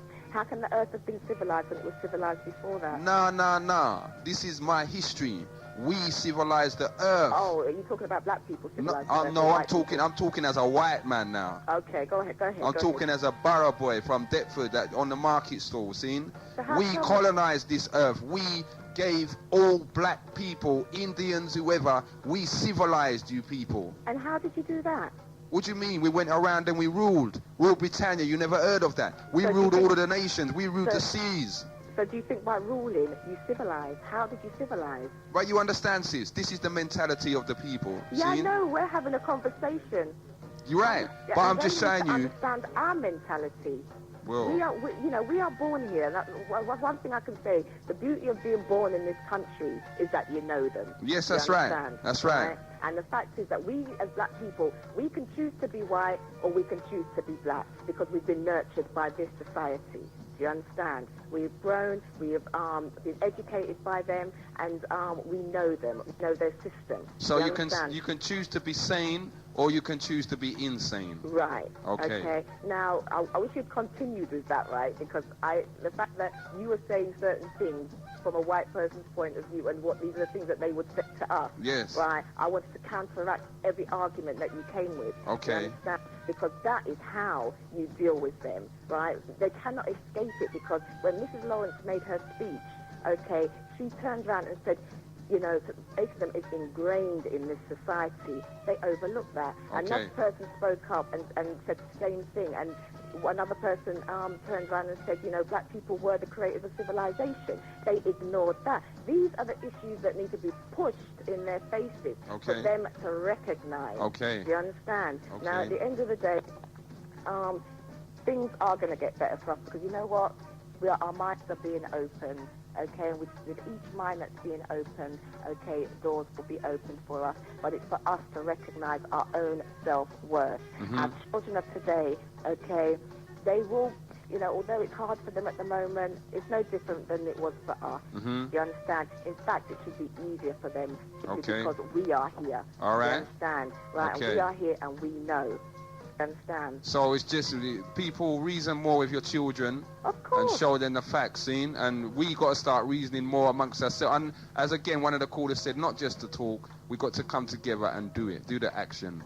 But it starts first. Okay. It starts with yourself. Conversation. Yeah. Okay. It For starts real. In yourself, and it starts by you listening to what your brethren or your sisterins are saying. And you know what? Sister was right. She said start reading, because a lot of what you think is confirmed in books, because at the end of the day, and it's not just read one book or two books or whatever, right? You read many, many books, right? And a lot of what you think will be confirmed. And once you know those facts, and you know them as true, it will uplift you, and nobody can step on you again. Because you know what? When you have the conversation with the white man, he wants to come and tell you your rubbish, you will feed him facts, right? And although he may not want to listen, okay, it's already been embedded in his brain. Do you understand? For real. All right. All right, my sister. You know what I called you for? I called you for the Ghana trip. Okay. Right? I know you're having the thing at 4 o'clock. Yes. But the flight. The time last time I heard from you guys, you said you had the flight sorted out and they were $450. Yes. Okay. And you said at the time you didn't have the accommodation sorted out. That's right. Has it been sorted out now? Yep. Accommodation sorted now. Okay. So we can just. What is the actual total? What is it? Sorry? The actual, the full total of the accommodation and the flight. Well, with this the accommodation for adults is $450. Okay. For children, hold on a sec. For children, it's $295 to 2 to 12 years old, and for infants is $118. And what is the accommodation? Is it hotels? The accommodation, we have one hotel, which I got information on this morning, confirmed this morning before I came in. We have the Accra University. Okay, so there's university accommodation. That accommodation, we got through the tourist board, because they're the ones that's dealing with this thing at the moment. And it is £35 a day, which includes food, entrance and travel to all events. Over the period of the 2 weeks that the events are going on. All right. We expressed that many of us could not afford that, so we needed alternative accommodation. We now have some accommodation. There are some houses, there are people with families that are willing and prepared to take, if anyone wants to go and live with a Ghanaian family and see it from that point of view, you can go. There's some families there that's lined up, and again, on that, you can negotiate yourself once you get there, you know. Obviously. And then in that respect, you will give us the information of where to go. And the accommodation, the first accommodation, is that in Accra? That's in Accra, yeah. That's the University of Accra. No, the hotel. No, it's at the university. Oh, I see. Yes. See. And the flight, is it on Ghana Airlines? Yep, we're going on Ghana Airways. So we're going to take up the water of the flight then. So that's right, and it's a direct flight. See? And that's still available. Sorry? It's still available. Yep, there's flights still available. Now, the deadline for flights was next week, coming next week. Okay. But because of the lateness in terms of sorting out the accommodation and everything, we're trying to extend it and take flights up until as late as possible. Okay? And what date do you fly out? Well, we've got 3 flying dates. We've got Tuesday the 20th of July. and returning on the 9th of August. Yeah. We've got Thursday the 22nd of July, returning Tuesday the 10th of August, and Saturday the 24th of July, returning on Thursday the 12th of August. So, although if we booked a ticket with you, the 450 ticket, can we do it for 4 weeks? Yep, the tickets are actually for 6 weeks. Okay, excellent. Okay, even though the event is only on for free, it's about free, but the tickets are for 6 weeks. So again, if anyone wants to extend, Ghana Airways have been very, very, very, very, very accommodating of us. Yeah, because you lot have nicked all the flights. I mean, I've been trying to do it independently, and there was no flights. Okay. So I'm glad you come on the air today, because I've been listening out for you. And actually went down to the Lewisham Centre to get your phone number and everything. And I didn't have any joy. So, I mean, that's good news. So I'll be down at 7 Words this afternoon. Okay. With my money. And you know where it is? I know where it is. All right, then I'll see you there at Forces. Okay, Commissioner. You take care. All right, you're welcome. One love. Okay, you all are hearing it there loud and clear, and I know some of you are out there saying, you met this sister talk so long. Some callers, sometimes you just make them talk, and just make everybody hear what they have to say. Seen? My sister, one love for that. Strong, positive words of encouragement. And it's, again, you see one thing it proves to us is that we have many, many, many, many of our brothers and sisters out there in the community that are extremely analytical and are looking at the situation, not just emotionally, and breaking it down. Good afternoon, caller. You're in tune to Genesis Radio. Good evening, brother. Yes, my brother. You know what? Number one, I did remember. See, and I was going to do it at 1:30.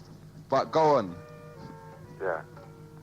Come back to the last sister there. I agree with a lot of things you say, but I don't want you to think I disrespect her. Wake up to Tony Blair, right? Sister, better wake up. These crackers, these devils, right? When you hear Tony Blair, own father-in-law, having goes at him with his system and his, then you know something's wrong, innit? You know something's wrong. And when the sister talking about Farrakhan, right? His views in this. Have she heard, as you say, you're going to read and choose it. Have she heard La Peng? Yes. Sister, please wake up. For real. Please wake up, sister. And I think I see this evening. Please wake up. But when you're talking about, we don't even talk half of the things. And here is a black leader trying to say something, and then you saying, he can't this and he shouldn't say that. These people have been saying things over centuries, billions of years. That's right. But we don't say nothing. Everyone who tried to say something for us, they eliminate them. They kill them. But for real, and if honestly, if people... The Tory party put down red carpet from this devil from South Africa there. Right? Bota. Right? La Pen come through the back door. Rhodes. When you hear what Cecil Rhodes had to say. Sister, please wake up. Please. So, let's don't run down our brother. And there's a thing called freedom of speech furthermore. I agree with everything she says. Yes. But when you come to those two things. Yes. I disagree. And that if you is a player like, right? You better wake up, sister. These people don't care three monkey but black people. So tell me something then. Didn't you vote, my brother? Vote? Vote for who? Vote for Tony Blair. For what for? Tony Blair don't care about me. Tony Blair care about majority of black people. And let's go back before I forget. Do you know, sister, if Brother Farrakhan talk about the Jews, do you know the Jews was 85 or 75% slave masters? Yep. 95% I'd go as far as saying. Sister, let somebody else come on because it's just getting dark. See you back. One love, my brother. There is a lot that these people have said about us in the past, and are still saying. And if we was really to hear it, that's why a lot of it is secret.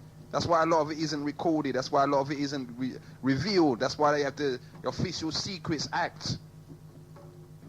Because if we was to hear the plans and the way we're referred to by governments, by heads of governments, by heads of military organizations, by heads of chemical industrial mountains, I don't think we'll be too bothered about our terminology for others. At the end of the day, we want to hear the truth. If the brother says he's got a message for us, then who, tell me, thinks that they're big enough to tell us you can't listen to that message? Can't we decide for ourselves? Are we children? And not even our children we treat like that? Good afternoon, caller. Yes, brother, again. I wish your brother OJ Briggy could play some of those tapes, right? Or I have some tape. I can ask management if he could play, right? And this sister will wake up. Okay, my brother. Right?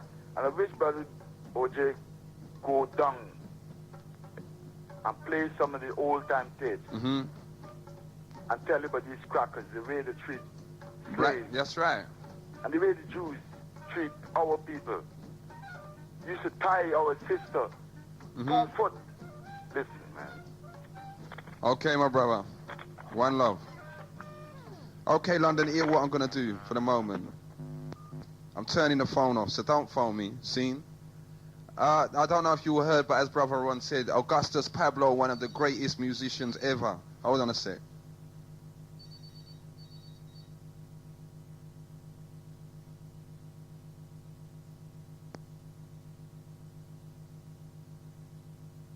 I don't even have to turn off the phone. Sorry, callers, just hold your calls for a minute, see? One of our greatest musicians ever, Augustus Pablo, see? Passed away. Another one of our brothers that was an unsung hero. Inspired enough of us through our younger days with his music, his brand of music, a different form. Took enough man on a spiritual journey. For enough man, it was the beginning of an awakening for them. Listening to Augustus Pablo. He had an instrument called a melodica. And personally myself, I practiced the melodica and learned how to play it because of this brother and the sounds that he brought out. See? Now, it's far too often we just let our people pass without a word being said. For all of the brothers and the sisters that have passed and will not see this millennium come in, we're going to have a 1 minute silence. Okay? 5, 4, 3, 2, 1.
God Squad.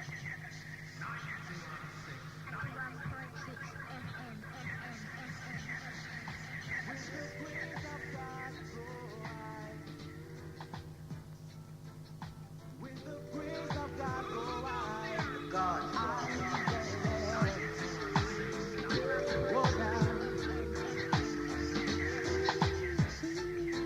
Going out to all of our unsung heroes and sheroes out there in the community scene. One love, and just travel safe on your journey.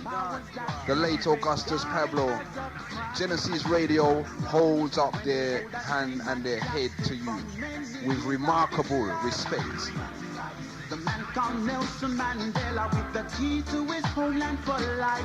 Lessons to be learned now, my brethren. We can't afford to get where right's wrong.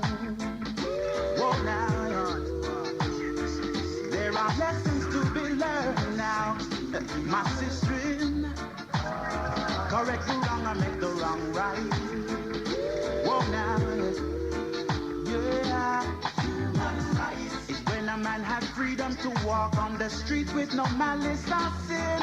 Human rights is when he's unjustly killed for the color of his skin. Human rights is when the perpetrators of the crime are boasting and walking free. Human rights when the Most High God will judge their sins, for I know that Jah not sleep. Lessons to be learned now, my brethren. Can you afford to get the right one? Okay, London boy, we're back on the other side of that, you know, and we're gonna. The phone line is open back again, seen, and again, as we said, you know, Genesis again hold up their head and their hand high to all of our unsung heroes and sheroes that have passed, will not see the millennium coming in, seen. Travel safe, and we'll buck you up on the other side, seen. 079 778884844.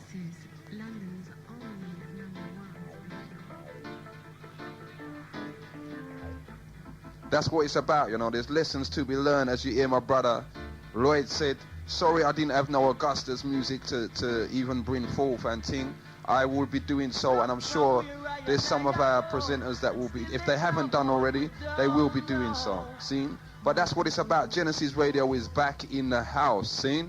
Tell your neighbors, tell your friends, see? If they missed this week's talk show, we're back again and again and again and again. So, you know, get them back on it. We're going to take this call and see what's happening out in the community. Good morning, caller. You're in Tutor Genesis. Hold on, let me turn on the radio. In fact, it's still afternoon. Good afternoon. Yes, my sister. This is Pam in Dulwich. Okay. There's a lot of things I want to say to you, and some of the things that I want to say for the public to hear, if the public is hearing, selective public, is that, you know, the first thing that we need to do is wake up and look, observe, yeah? Okay. Without observing, you can't do anything without looking. You have to look first. And when you look, then you can do something about something, because you see something to do something about. There's a lot of us here who are blind to what's going on, because we do not want to see. Okay. That is the first thing, yeah? Okay, so then how are we going to make these people open up their eyes? There's a lot of things going on. I'm going to dabble into certain little things, yeah? Revelation, even although parts of the Bible are so contradictory, the Bible is the oldest book of past things that went on in other people's lives. Okay. And that is what sometimes we look at, you know, because what's happening to our mothers and our fathers, we hear about it, and then sometimes we say, boy, you know, we're going to do something about that is right, yeah? Take some influence from that, yeah? And that's what the book is. The Bible is not such a wonderful, great thing. It's just a book like any other book that people should sort of like take examples from, yeah? Okay. That is one point. Now, one point I want to show you is that Revelation, yeah? Where it says things are going to be happening that we can't give account for, we can't seem to fix. Now, life is a sort of circle, you understand? And the funny thing about it is that we keep on going around in it. You understand? Sometimes you break it if you want to, if you choose to, yeah? Okay. But a typical example of I mean, my argument is going to be so many different things I'm touching on. We can't really go into it, but we're touching on it, yeah? Yes. Right. Now, yesterday I went to see a play at the Acne Empire, something to do with just human and blah, blah, blah. Woman on Top. Yes. Okay. Right? Now, I said I wasn't going to go to see any more of them plays, because I don't want to pay money to see what I'm living. Yes. You understand me? Yes. And that example, that is a typical example. Now, a friend said I should go, and I went. Now, everything that I saw is what's going on. What is we're that living. on street? You understand me? Why do we want to go and see that in our face, pay money to go and see that happening, you know, in front of us, when we live in it? How much it cost to get in?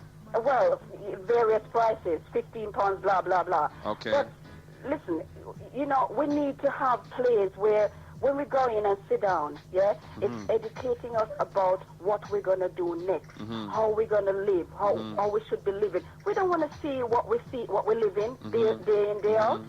You understand what I'm saying? You know, making joke out of, you know, this girl who is on Social Security, she has children, and the children then sort of like, you know, have nightmares, and she tell them, go back to bed and don't, you know, talk about stupid nightmares. You know, them kind of foolishness, it just make me sick. And they're making joke about it. You know, about them kind of something. That is one. Touching on another subject, right? We have some of these mothers, some of our mothers, and myself, as a mother, we are to be blamed for some of the debris that we put out in society. Okay. Because, you know, when all is said and done, you have got to, if the head of the stream is clean, the foot has to be clean. That's right. You know, agree with that? Yes, of course. If you are going to live a life for your children, them to follow. We're not saying that 100% of the time they follow it, you know. It's not all the time. But, we have to take a stock and look at the life that we're living for our children and to live that kind of life. That's right. We have children. No, it's easier for we to take up money and buy designer trainers, designer clothes for children than to put them in our school, pay the money, save up the money and put them in our school where we know that they're not going to have a foundation to build on. Tell me how much we really, really want to do that. Tell me how much we want to do that. Nah, it's too difficult. Exactly. We think about the things in life that are not necessary, but we put priority on the things that are not necessary, and the things that were necessary don't come like nothing. Nature come like nothing to us, you know. Nature, the living things on earth come like nothing to us. You understand me? And that is so important. That is so, you know, it's so great that we just take it for nothing. For nothing. You understand what I'm saying to you? Yeah. So it's like another example. It's like a dog, right? It comes from a wild animal, and yet we domesticate it. You understand me? What we're trying to say to you, sometimes, look, when I'm taking the elephant from Africa and carry it over here, it functions different, don't it? That's right. Right. When we say to you, say that we, function in a different society, because it's like we're not living in our natural environment. Yeah? So it sounds like what you're saying is that we shouldn't even be in this environment. Well, me not say we shouldn't be in this environment, but you know, when you take something out of its natural environment and put it into a different environment, it reacts differently. Of course. So we need to look at these little points. We need to look at the simple things. You see, God is great, but Him simple. And it's the same way we have to look at the simple things in order to do right and order to make sense. You understand? Okay. So the order, what we have to do is observe. We're not looking. We need to look. And the funny thing about it is that when you start looking, things make sense. Yep, it becomes a lot clearer. If you don't observe, you can't go out there and do something good. That's or right. you can't go out there and do anything if you don't understand. And the beginning of understanding is to observe. Look, see what's going on around us.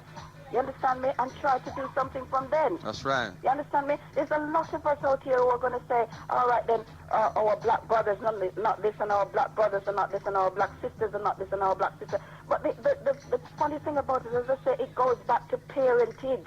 Break the cycle. Because your father didn't look after you, it doesn't mean that you have to look after for your picnic. That's right. That's right. You understand what I say? I'm a single parent, right? And I have a father who don't care about his son. You understand me? And me struggle, right, to send my child to a school when we know a black school. There's black schools in England where you have to look for them, right? You know, me struggle to send my child to a school when we know that he's going to start learning in ABC instead of playing in a sand. That's right. In a preschool. You understand me? Me could have taken up the money and buy designer clothes for him, but me don't. No. You understand me? Invest in him. Me know say a foundation is better for that child to build on. That's when right. him come up and him want to do with him money, him do it. That's right. But to me, it's to build a foundation for him. You understand me? We need to wake up and look. So the parents, them, check and start investing more in your child, not investing in the clothes for them, but investing in them. In the child, in the child. We can't change things unless we build things from scratch. You understand me? When you have a foundation, because you can't get up and build from no foundation, you have to have a foundation. Our children are our foundation. That's right. You understand me? We have to build strong children in order to have change. You understand me? Mr. T is we're functioning in a society that is not our own, but we have to strengthen it. Okay. You understand? We have to strengthen we. You understand me? Because we're all disorientated. That's right. And what if we mix up? That's we right. don't know if we're going or coming. So again, everything that you're saying there, sis, I agree with. If we don't strengthen us, If we don't strengthen from within, then we're going to be even more mixed up and confused than we are already. Thank you. Yeah? See? It's a whole heap of little things me touch on. You understand me? All right. We could have go from now until tomorrow, but other people want to talk. You know, I'll ask you, where is the meeting? The meeting will be held down at Morris Drummond House. Where is that? Which is, do you know Greenwich? Yeah. You know Greenwich Magistrates Court? Uh-huh. You take the first left after Greenwich Magistrates Court. Uh-huh. And as you come down, you'll see some steps leading up to the building. Okay. That's Morris Drummond House. All right. All right, my sis? Right. Keep up the And it's good at work. 4 o'clock, okay? Okay, then. One all love. right? Yeah, bye. Take care. Bye. You would have hearing it there loud and clear again. Another one of our sisters out there in the community, strong, positive, and just ready, you know. Again, coming with the same point, you know. This is someone that is analytical, observed it, seen it, and just said, yep, that's it. Hello? Good morning, caller. Hi, Commissioner, it's me again. I just wanted to comment on what I said about Farrakhan. Uh-huh. Okay, what I'm saying is, I'm not dissing Farrakhan at all. Do you understand, right? Yes, he is doing a lot of good work to help a lot of black people. Yes. Okay. Yes. I've listened to the tape. I know what Farrakhan is about. Mm-hmm. Okay, and he is doing a very positive job. Mm-hmm. Okay. Now, what I am saying is that basically, I don't like to hear another person judging another person. Do you understand? Okay. Like, if we eliminated that word judgment from our vocabulary and accepted people for who they are, right? Fine, we know the white man has done what they've done to us, all right? But isn't that all that Farrakhan says? He's not. Is he actually judging? Because when he talks, No, he's what actually. Farrakhan- He actually says, "This is what you have done." Exactly, but what Farrakhan said when he goes that the Jews are the devils. Yes. Do you understand? Yes. That is the bit that got me. You Why? understand? Because if we look at ourselves, we've all done devilish things within our lives. Okay. And but in the Bible it states all sin is the same. Do you understand? mhm. From you murder someone, or if you burgle, or if you thief, Mhm. a sin is a sin. Mhm. Do you understand? Mhm. So at the end of the day, the Jews have done what they have done, okay? Mhm. The white man has done what they have done. We know what they have done, right? But what black people need to look within themselves to see what they have done or what they are trying to do now to help the situation.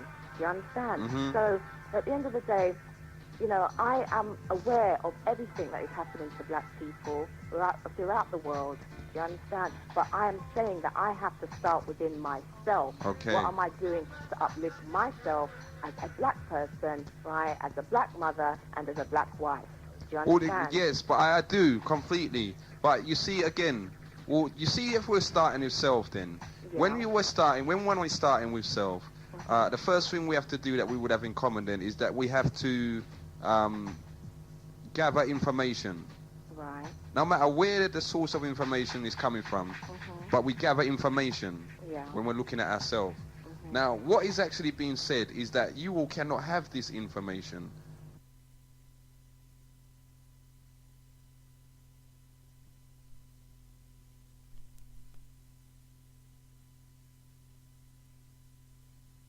There, you cannot have it. Okay, well, Farrakhan can get his message to us, okay? His message is being spread because if they're saying that we cannot hear it, somehow, some way, we are hearing it through yourselves and through other radio stations. Yeah, the point being, that's right, that's the truth. But the point being, every time we play a Farrakhan tape, we're breaking the law. So Why what? do you think Choice Radio don't play no Farrakhan tapes? You know what? If we always think about the law, which is man-made, which was made for them, do you understand? We'll always be in the same situation. Some laws are made to be broken. Okay. And the law which is true to yourself, and you live that law, right, will be fine. Do you understand? Okay. And if we want Farrakhan here, Yes. we can get him here. This is the point I'm trying to make. Okay. Right? One thing... Even though we'll be branded as criminals, we'll be... I don't business about that, Okay. right? Because the criminal element, right? When people talk about criminals, they tarnish everybody with the same brush. A murderer, Yes, okay, and yes. we breaking the law.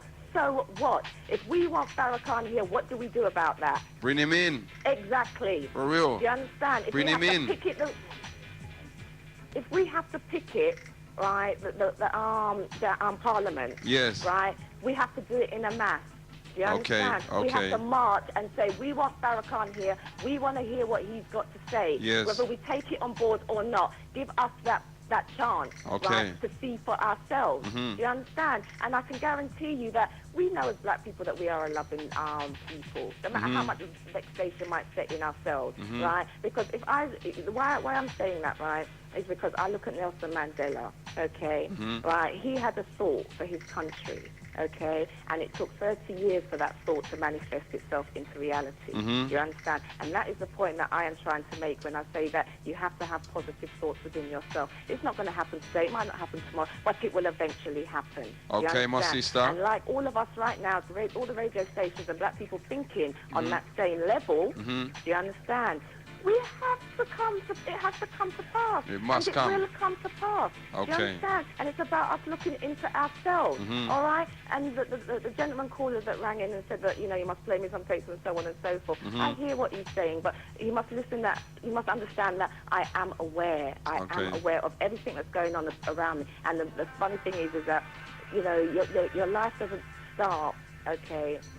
You don't gain wisdom until you're older. You're up in age. Do you understand? Boy, I hear that, you know, sis. But again, you see, that's another debate. One day we will sit down and talk about that, because I can bring you youths that's full of wisdom, even more than some old people. You know what I mean? You have special children.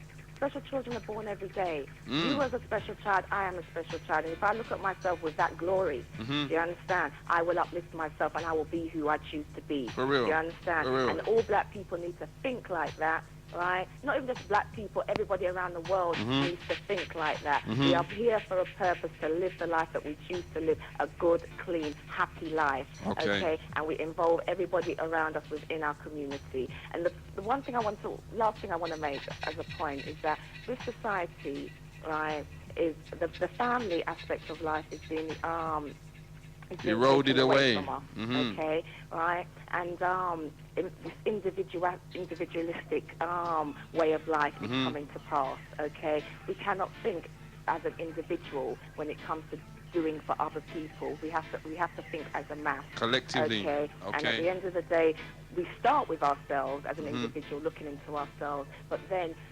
like what I'm trying to do is to portray love over the air to the people to uplift themselves, right? Yep. And it just takes one word that will uplift somebody, and one word will change for real point of view on a specific subject.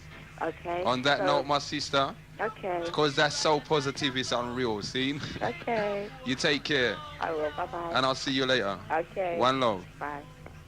You all are hearing it there loud and clear. This is what it's all about, you know. This is why the people, they must come together. We come together. We reason it out amongst each other. Who disagree. Who agree. But it gets done. Seen? Good afternoon, caller. Good afternoon, Commissioner. Yes, my sister. It's Noni Minnie from New Cross. How are you? I'm all right, thanks. Good. What would you like to say to London? I'm going to give a big moan to all the black families, because I don't think they've been positive. To all the black families? Yes. Why? Because from what the First Lady said and the Second Lady, I'm taking it on board, because they're more interested in marketing, like the trainers, stuff like that. It's about the image. They don't care about us. I think it comes down to disrespecting their women and their children. Black men haven't got a clue, and they're throwing us out to white people to hurt us. I'm a black woman, and I get hurt every day, and I get abused every day from white people and black people. I'm positive. I go out with a smile on my face, and all I get is screwing in return. I get white people who abuse me to my face, and I feel they're doing that because we've got no men to stand next to us. You know, I want this point I want to all London to make. Yes, that tell there me. was 53% of black women shipped out in slavery. 53% of our sisters were shipped out in slavery. 53%, more than men. Whenever I see a film or read a book, I see one token woman struggling. There were more women than men. And the point I'm going to try to make, you know that branding that they used to do to us? They're letting Calvin Klein out? Yep. They're letting Versace. Yep. No, the rest of them, they're branding them now. They're branding them now. Yes, and they're giving them the money to brand them. You're frightening me, man. Pardon? You're frightening me. That's why I said I'm moaning Minnie. I frighten myself. My friend hates me. She goes to me, how could I bear to live with myself? Can you imagine how I can? There's a statement, though, you made about black men, which was a very general, sweeping statement. All right, I take that back. Yes, please. I will take Let's narrow it down. All right. Let's narrow it down to the ignorance and the people that don't know. I read the Bible a lot, and I'm very confused. Okay. Friday, I stayed up until 3 o'clock reading the Bible. This curse, I really want to get this sorted in my mind. The curse that God or Noah was supposed to put on his son, the middle son, and said he was servant to his brothers. Man, I can't get my head around that. It sounds, it's too close to the bone, isn't it? It is. Yeah. Because I feel like I'm that servant. But yet again, God says he's going to put the sins onto the third generation. That's the third right. generation has gone as far as I'm concerned. Long time. Yeah, so why is it still happening to me? You know, I can't really take it. Because every time I go out there and I see them, they're really abusive to us black men. And I think that's where the problem starts, because you haven't got a man next to you. Yeah, so everyone thinks they can abuse you. Yes, and they do. For real. You know, like they were saying about the boys. I've got a boy. My God, it's like murder for me to struggle and keep him in the family and not give him the designer thing. And now he's been sort of like some man here at school because he hasn't got all those things. Yeah. I'm sending them for an education. Like that woman says, I'm not in the privileged position to afford to send him to a private school. I'm telling you, I would tomorrow if I could. I really would. I would watch them in that private school, though, and make sure they had a sense of themselves. But I would send them there for educational purposes. You know, sis, though, as you're speaking, you know one way that we can deal with this? We can insist, you see these state-run schools or the schools that our children are in. We should be insisting that the children have a uniform standard. They don't come to school in no Nike trainers and designer this and designer that. My son does, and they take the mickey out of him and they bully him, and the headmaster looks at me in my face and tell me that's because he wears the proper school uniform. What are we getting to, man? I'm down that school every 5 minutes. Yeah, well, they're not treating my children right. Understand? They know me by name. Because I'm always down there screwing. In the street, I'm screwing. If I see a group of boys, and I'm screwing. If I see the men at the off license or at the betting shop, like they love to congregate, they haven't got a family. They haven't got no sisters, no loved ones. So tell me, how are we going to deal with it? Really, I don't know, because as I said to you, that's why I'm confused. I stay up till 3 o'clock reading that Bible just to see what is going on. You know what I think, though? We should drop this religion. What about our ancestors? Get out of it. Yes, get out of all of it. All of it. All of it. It's not there for us. You know something? When I get up, my ancestors have to make me get up every day. Yes. It's them strength keep me going. I'm sure white people wonder how I get up every day, let alone with a smile on my face. That's right. But I know that my ancestors, they must protect me and they're there for me, or else they would be useless because they're there to put me here now. That's right. That's why I have to struggle. You think I'm going to let them down? You think I'm going to commit suicide? I ain't going to my ancestors' home if I commit suicide. No. I'm going to stand up and I'm going to fight like them women that have to fight in them holding pens. You think them can take slavery and insult me? No. They can't insult me with it because that's what make me strong. And strong that's what now. I have to laugh in at them face. That's right. I'm laughing at man's face. You know, man, black man, them hate me because I go laughing at them face because they're not fool. That same woman, them I look, I'm that desirable woman. I'm a good woman. I cook, I clean, and I tidy. I'm a hard worker. Me don't have man. It's a disgrace. I hear that, my sister. It's a damn disgrace. Well, all of the black men out there that are party to them things that you outlined, they're listening. And they heard what you had to say, see? All them interested is riding you once and left you for their next one to try. Them I tell you, if you would say that you want them, you mustn't tell them that. They must pick, choose and refuse. And them the one laugh after you, woman will run me down. Yeah, of course you there's still a lot of you is missing. There's still a lot of boys in big men's bodies out there, unfortunately. See? Them real. 40, them 50, them 30. Yeah. My son have more sense in him there than them. And he's 14. My sister, you take care. Yes, I'm coming down there. I noticed you didn't invite me down. I was just going to say it to you, 4 o'clock. Down at the Morris Drummond house. You know what? Yeah. I'm going to walk up there and run up my mouth. Yeah, you do that. See? Yes, I will. And I know all of it. I know me. I change all the time, every time when I see me. Okay. Okay. See you later. Well, I look forward to it. Yes, yes. One love. Right then, peace. You are hearing it here loud and clear. This is the Genesis 91.6 FM. People's Talk Show is in the house. It's your time. Whatever you would like to say to London, give us a bell and tell us what you're saying. We're going to take this call. Good afternoon, caller. Hi, Commissioner. It's me again. Yes, my brother. Yes, information regarding the Carnival hotline. Uh-huh. South East London and all over. The Bristol Carnival will be taking place. Also, the Leeds Carnival. The Bristol Carnival and? The Leeds Carnival. The Leeds Carnival. They're both taking place. What's the dates? Taking place this year, 1999. What's the dates? Saturday, the 3rd of July, and also Bank Holiday Monday. So the Bristol is the 3rd of July? Yeah. And the Bank Holiday Monday? Is the Leeds Carnival. The same day as Notting Hill. Uh-huh. The same day. Okay. But at the same time, a lot of people are going Leeds because they're saying that Notting Hill, they're planning on knocking it down at 8 o'clock. Yeah, yeah. Which to me, I don't really call it a carnival, but at the same time... Notting Hill sold out. Well, they want staying at the moment sold out, but we're going to Leeds to participate in their kind of up there till 4 o'clock the Tuesday morning. What? Exactly. That's what? Huh? Everything's going on long hours. 4 o'clock Tuesday morning, it done? Yeah, and well, they've got the after parties as well.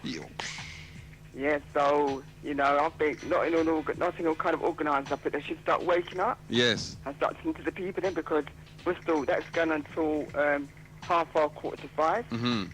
So I think, because we had a questionnaire on that, uh-huh.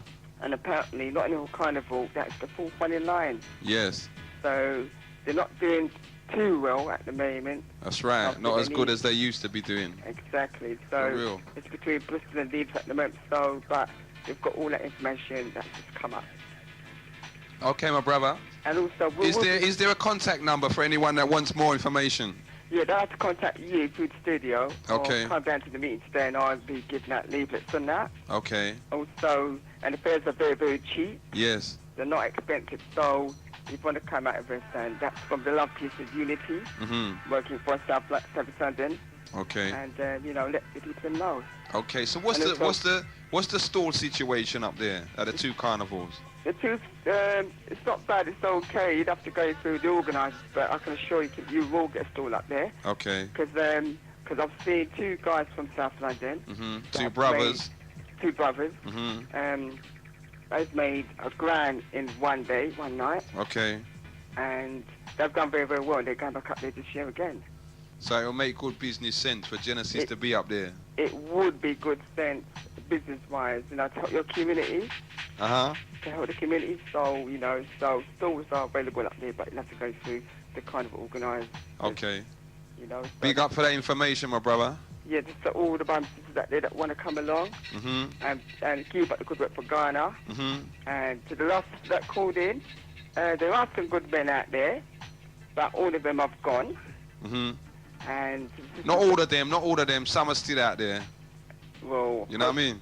True. You know, I mean, we're not all bad, but you know, hopefully, you know, we can all work together as one. For real. And just keep it strong, keep it tight. That's my right. brother, I'll see you later on. Okay, bro. You take care and keep it locked. Okay. Okay, London, we're going to take the last call. Last call on the 079 777 884840. Last call for the day. Good afternoon, caller. You're in tune to Genesis Radio. Yeah, good afternoon, Commissioner. Sister D here again. Yes, my sis. It's just a quick thing, and it's a quote from a Muhammad Ali, and he once said that the man who views the world at 50 the same as he did at 20 has wasted 30 years of his life. Thank you. Goodbye. You take care.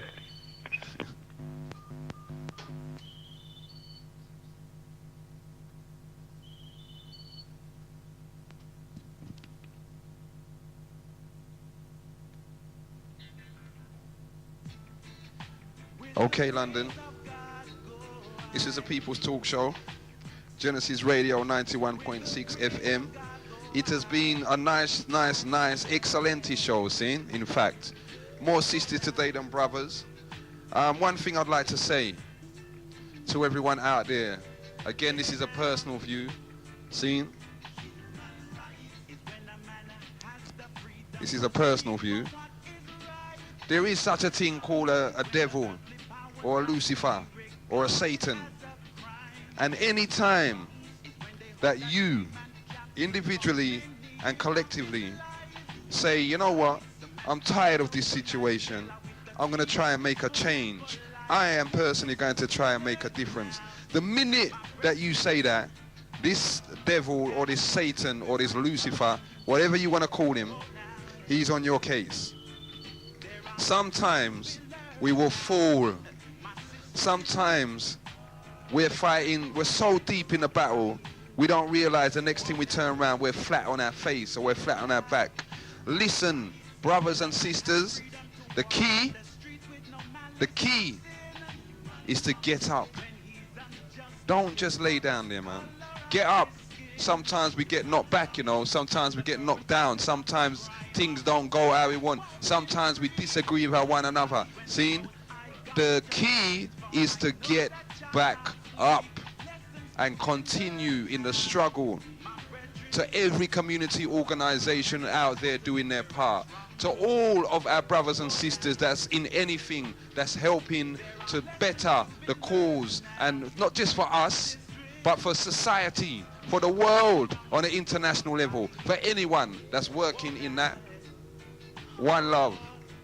This is from the People's Talk Show, Genesis Radio 91.6 FM. You all take care. Okay, and I've just got some new information. The end of July, Black Awareness Day is going to be going on, happening again. Black Awareness Day. Initials, BAD. Seen? They keep telling us that we're bad. Well, let's take the tag. Black Awareness Day is going to be going on at the end of this month or next month? End of this month or next month? Next month, July. The end of July. I'm going to miss that. Anyway, see, we're going to be giving you some more information on that as and when we get it, and just turn out. Those that's not traveling with us, just turn out. See?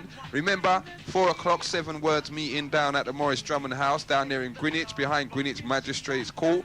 You will come down there if you're interested in the Ghana excursion and what's going on. See? And again, it's this time. Some of our members have been saying, look, Commissioner, let's meet. So, and they're perfectly correct. It's time. Let's meet again. We haven't met for a while. So let's get together and find out how far we've got, what's going on, and blah, blah, blah. I hope you all have seen the flyers and the posters out there in the street, north, south, east, and west. And if you want more information, come down. You will take care. Keep it locked. Senator's going to be brocking it up right about now. And I'll catch you in the house Tuesday between the hours of 12 and 2. One love. Commissioner's gone. Thank you again and again and again to all of our callers for spending your time and your money to talk to London and let us know what is going down. To everyone that listened and is still locked in, enough respect. You will keep it going and just live in love and unity. Goodbye.